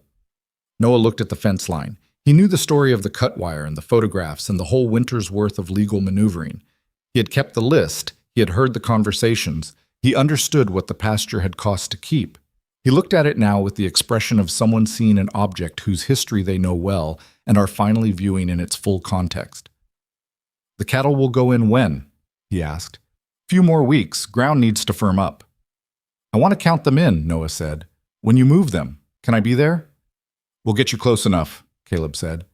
Noah nodded, satisfied, and went back to looking at the pasture. Below them, a long way down, the ranch buildings were visible low. The house, the barn, the outbuildings. The paths Evelyn had built running between them, like the careful lines of a plan drawn by someone who intended to stay. "It looks small from up here," Noah said. "It does," Evelyn said. She was standing a little behind them, her arms crossed against the cold, and she was looking at the ranch too, not the pasture, her eyes on the house specifically with the expression of someone who is checking something they've been wondering about and finding the answer satisfactory. "It doesn't look small when you're in it," Noah said. "No," Caleb said. "It doesn't." Tatum. They came down the ridge slower than they'd gone up, which was the nature of descents. More control required, less momentum available, the whole enterprise demanding more attention than the climb. Noah rode the sled and managed the front rope himself, braking when the slope tilted and releasing when it flattened, and he did it competently, the way he did most things after he'd observed them once and understood the principle. At the bottom, Caleb pulled the sled back to the house and helped Noah back into his wheelchair, and Noah sat in it and looked at the ridge for a moment without speaking. Then he said, "Thank you." He said it to both of them, not looking at either of them specifically, which was his way of meaning it for the room rather than directing it at one person and leaving the other out. "Happy birthday," Caleb said. Noah looked at him. "I'll be able to walk the ridge someday," he said. "When I'm older." Caleb looked back at him. He didn't know if that was true. The doctors in Pennsylvania had said various things that Evelyn had never detailed fully, but which he understood amounted to uncertainty. Some improvement possible, full recovery unlikely. The body's capacity to surprise either way, not something anyone could predict. He didn't know, and he wasn't going to tell Noah something reassuring that wasn't necessarily true, because Noah was not a child who needed that, and would have recognized it as a false note immediately. "Maybe," he said, "and if you can't, we'll figure out another way up." Noah considered this. "That's a reasonable answer," he said. "I thought so." Noah wheeled himself toward the back door, then stopped. "Mr. Whitmore," he said. Caleb waited. "When you call me, you usually say the boy when you're talking about me to my mother." Noah said it matter-of-factly, the way he stated observations. "I noticed." Caleb looked at him. "You could just say my name," Noah said, "if you wanted to." He went inside. Caleb stood in the yard for a moment. The March air moved around him, carrying the smell of wet earth and the distant smell of the creek. And somewhere in the barn, one of the horses knocked against its stall in the companionable way horses did when they knew someone was nearby and wanted to register their awareness. Evelyn was beside him, and she was not looking at him. She was looking at the door Noah had just gone through. And the expression on her face was not something he was going to try to describe because some things didn't need to be described, just witnessed. He went inside and found Noah at the table with a new notebook, the fourth one, already open to the first page. "Noah," Caleb said. The boy looked up. "We're going to look at those old cattle records after supper," Caleb said. "The ones going back to the start. See if we can find the patterns you're looking for." Noah's face did the thing it did when something interested him fully. Went very still and very alert at the same time, the stillness of complete attention. "All the way back?" he said. "What I have?" Caleb said, "which is probably 12 years. Noah opened to the first page of the new notebook and wrote the date at the top with the careful hand of someone beginning something they intend to take seriously. "I'll need more notebooks," he said. Spring came the way spring comes in Montana. Not softly, not all at once, but in a series of concessions from the cold that felt like arguments being slowly won. The creek ran high with snowmelt. The ground firmed up in the pastures. The cattle went into the eastern pasture on a Tuesday morning at the end of March, and Noah was there, positioned at the fence gate in his wheelchair with his notebook on his lap, counting them through. He counted 47. "Is that right?" he asked Caleb. 47, Caleb confirmed. Noah wrote it down. Date, number, condition of the animals as he'd assessed them from the gate, weather, which direction they drifted once inside. He wrote it all down with the systematic attention of someone building something that will take years to complete and has no problem with that timeline. Pete Callow came over the following Saturday to look at the fence line and drink coffee and have the kind of conversation that men who've been through something together have when the something is finished. Not quite celebrating, not quite debriefing, something in between that involves talking about other things while meaning the main thing. Pete said Harlan Briggs had sold his eastern holdings to a man from Great Falls who was, by all accounts, a straightforward ranching operation with no particular interest in disputing anything. He said this while looking at the fence line rather than at Caleb, which was how Pete delivered information he thought you'd find relieving. "Good," Caleb said. "Yes," Pete said. He sipped his coffee. "Ruth wants to know if Evelyn would come over Wednesday for something she's planning. I don't know what. She stops explaining things to me when she figures I'll just agree anyway."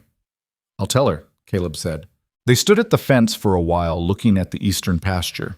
The cattle were spread out across it in the comfortable way of animals that know they have room, drifting slowly toward the water without urgency, exactly as they were supposed to. "You did right by your place," Pete said, eventually. "Not with any drama, just as a stated fact, the kind of thing a neighbor says when he means it and doesn't think it requires elaboration." Caleb looked at the pasture. "Had help," he said. Pete looked at him sideways and then looked back at the fence line and didn't say anything else, which was the right response. And Pete generally knew the right response. The old cattle records turned out to be more extensive than Caleb had remembered. He found them in the third box in the storage room off the kitchen, the room that had been Thomas's room, then the storage room, and had now been put back to something like use as a study of sorts for Noah, who had taken over the low shelf along the south wall for his notebooks and his almanac and his natural history and a copy of a surveying manual that Clara Callow had lent him because she thought he'd find it interesting, and she had been right. There were ledgers going back 14 years, some of Caleb's and some left by the previous owner, a man named Forsyth who'd kept meticulous records in a handwriting so small it required close attention to read. Caleb had kept reasonable records himself, not as meticulous as Forsyth, not organized with any systematic intention, but accurate enough that the numbers and dates were reliable. Noah went through them with the absorbed patience of a researcher who has found a primary source. He cross-referenced the cattle numbers against the weather charts he'd built over the winter, looking for the correlations that spanned years rather than seasons. It was slow work, and he did it slowly, without frustration at the pace, which was a quality Caleb had noticed in him early and continued to find striking, the willingness to let a thing take the time it took. Clara Callow came over on 2 Saturdays to help with the cross-referencing, and the two of them sat at the kitchen table with ledgers spread between them and talked with the rapid shorthand of people who have found a shared project and are pleased about it. Clara was 4 years older than Noah and considerably more talkative, and she had a quick, lateral kind of thinking that complemented Noah's more systematic approach. And between them, they produced, by the end of April, a chart that covered 12 years of cattle health correlated against seasonal weather patterns that was more detailed and more accurate than anything Caleb had ever worked from. He looked at it one evening and thought about what it would have meant 12 years ago to have had this, to know which weeks historically preceded the worst respiratory illness in the herd, which temperature patterns correlated with the cattle losing weight faster than the season accounted for, which spring weather sequences predicted a difficult calving period. "This is useful," he told Noah. "I know," Noah said. He was not being arrogant. He had checked his work enough times to be sure of it. "Clara thinks we should show it to some of the other ranchers." "You could," Caleb said. Would they listen? Noah asked. It was a genuine question, asked without self-pity. He knew that a boy in a wheelchair showing up with a chart built from old ledgers was an image that could go either way depending on the people involved. Caleb thought about it honestly. Pete would listen, he said. Pete listens to good information regardless of where it comes from. The widow Schofield, too. He paused. Some others would need to see the results before they believed the method. Noah nodded, processing this. That's fair, he said. Results take time. They do, Caleb said. You've got time. He said it without thinking about it much, as a simple observation, and then heard what he'd said and sat with the weight of it for a moment. You've got time. The assumption embedded in it, the assumption that Noah's time and his time were running along the same line, and there was no reason to think otherwise. It was not a thing he would have said 6 months ago, because 6 months ago there had been no Noah at the kitchen table and no particular future being assumed by anyone. He had stopped, somewhere between October and March, living in the aftermath of what he'd lost, and started living in the context of what was here. He couldn't name the exact day it happened. That was the way the real changes move through a person. Not as a single moment, but as a slow replacement, the way a river changes its course not in one flood, but through 10,000 small redirections across many seasons. And then one day you look up, and the water is somewhere different, and you realize it has been moving there for a long time. The Callow supper happened in May, which Ruth had been planning since February in the way Ruth planned things, thoroughly, without sharing the plan, presenting it as a fait accompli when the planning was done. It was not just the Callows and the Whitmores. It was the widow Schofield and Jim Alderton and his wife, and 2 other families from the valley whose names Caleb knew and whose faces he'd been seeing at a distance for 4 years without making any particular effort to close the distance. Ruth had clearly done this on purpose. The supper was at the Callow place, long tables set up in the main room, and there was more food than the number of people required and more noise than Caleb had been in the middle of in years. He sat near the end of one table and found, to his mild surprise, that he did not want to leave early. He was not entirely comfortable in the way a man who has lived alone for 4 years is never entirely comfortable in a crowded room, but he was present in it, engaged with the conversations around him, not counting the minutes until he could go. Noah was at the other end of the table between Clara and the widow Schofield, showing them something in his notebook with the focused energy of a person who has found an audience that is actually interested, and the widow Schofield was asking questions, and Clara was making additions, and the 3 of them had apparently formed some kind of collaborative arrangement that Ruth was watching from across the room with the satisfied expression of a woman whose plan has worked out the way she designed it. Evelyn was talking to Jim Alderton's wife, a small, direct woman named Frances, who had a daughter Noah's age and who was asking Evelyn something about the paths at the ranch with genuine curiosity. Evelyn answered with her characteristic plainness, no performance of modesty, no excessive explanation, just the information requested, delivered cleanly. Frances was nodding and asking follow-up questions, and Evelyn was leaning forward slightly the way she leaned when she was interested in a conversation, and Caleb looked at her from across the room and understood, with the particular clarity of seeing something you've been looking at for a while but only now perceive fully, that she was happy. Not in some complete or permanent or uncomplicated way. She was not a woman who went in for those kinds of states, and her life contained too much that was hard for happiness to be simple.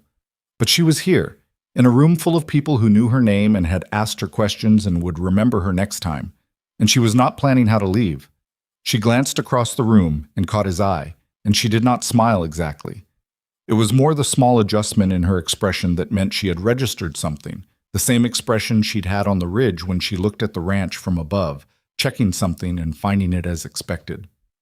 He looked away before either of them had to decide what to do with the moment. Yates came out to the ranch in June to have the lease agreement signed in its final registered form. He arrived in the late afternoon, and Caleb signed the papers on the kitchen table, and Evelyn witnessed them. And then Yates had coffee and sat for a while in the way of a man who has finished a piece of work and is allowing himself the brief pause of completion before the next thing. He looked around the kitchen, at the widened doorways, at Noah's surveying manual on the shelf, spine cracked from use, at the organized stack of ledgers on the side table that had previously been a disordered box in storage. "The place looks different than I remember," he said. He had been here years ago, for something Caleb couldn't precisely recall. "Some changes," Caleb said. Yates looked at him. "Briggs thought you were isolated," he said. "That was his whole calculation. Isolated man, limited resources, no one with a reason to stand up for him. Apply enough pressure and he folds." "He wasn't entirely wrong about the situation," Caleb said. "He was wrong about how it would go," Yates said.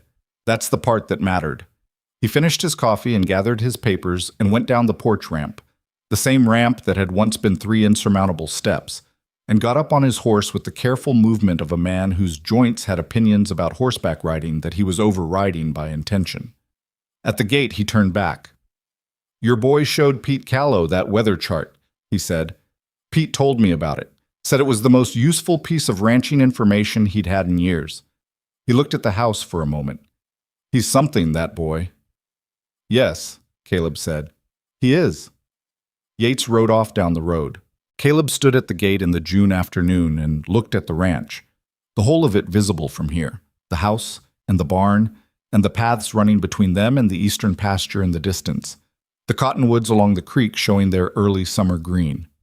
He thought about what Yates had said, about isolation, about Harlan Briggs's calculation, which had been based on an accurate reading of what the ranch was in October and had failed to account for what it would be by March.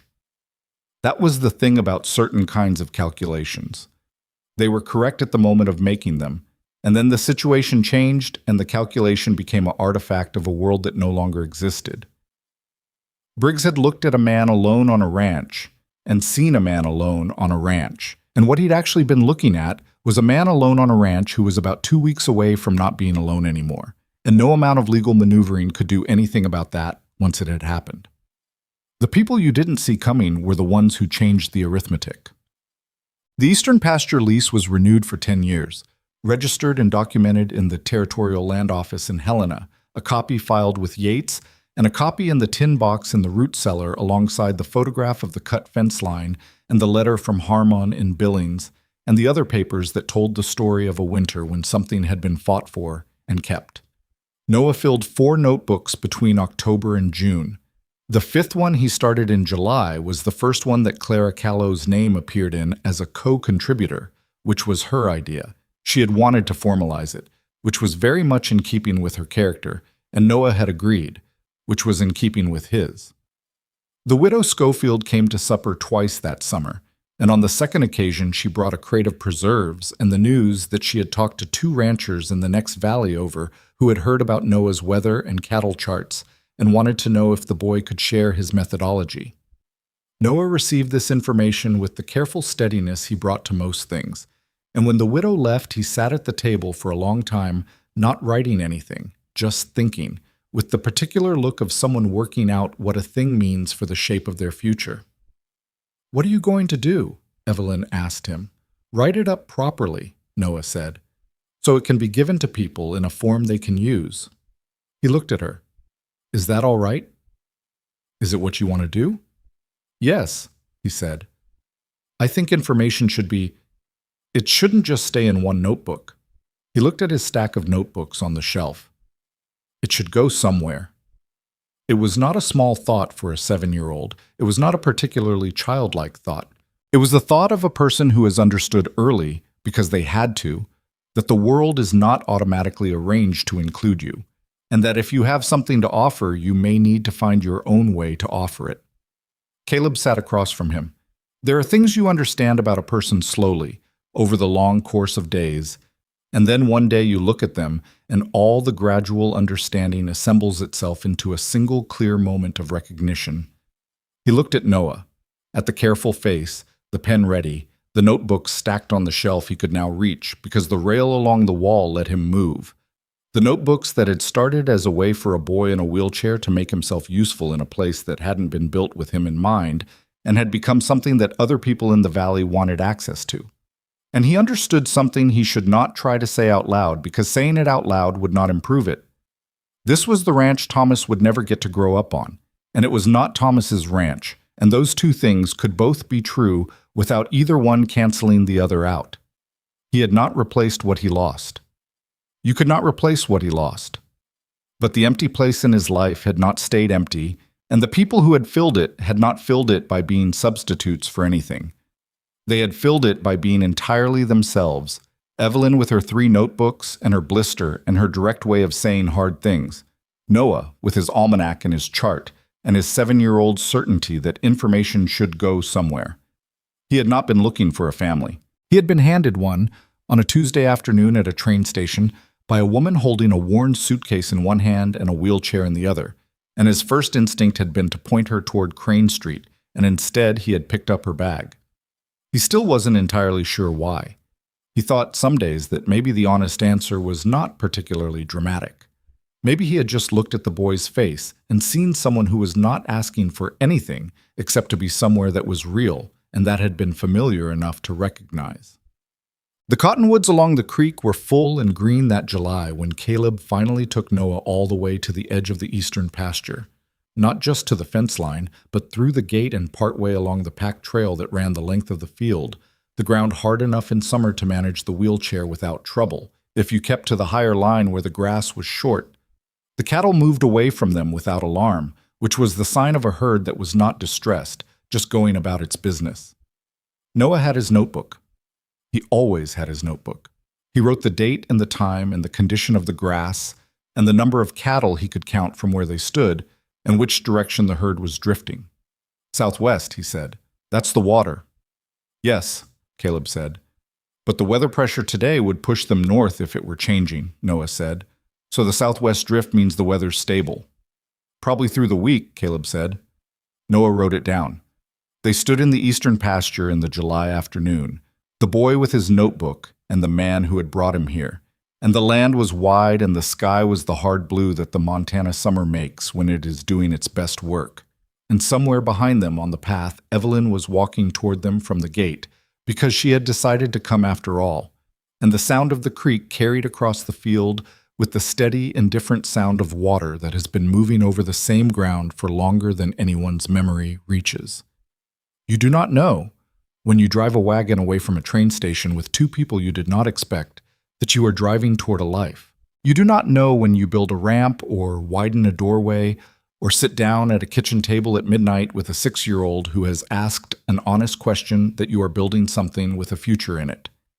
You do not know when you answer the knock on the door that the people standing on the other side of it are the ones who will change the arithmetic of your days. You just pick up the bag. You just say, "Come with me." And then you find out what you were saying yes to. Noah looked up from his notebook and out across the pasture, and his face had the open, forward-looking quality of a person whose attention is on what's ahead rather than what's behind. And in that quality was something Caleb recognized, not because he had always had it himself, but because he was beginning carefully, imperfectly, in the slow way that real changes happen, to get it back. Evelyn reached them and stood beside Caleb and looked out at the cattle drifting toward the water in the afternoon light, and no one said anything for a while, which was fine, which was exactly right, which was the particular ease of people who have been through enough together that silence between them is not absence, but presence. The eastern pasture held its cattle. The fence line stood straight and whole. The notebooks filled and would keep filling, and the information in them would go somewhere, as Noah had said it should. And the ranch that had been a place of silence and survival became, in the way that places do when the right people stay long enough, simply home.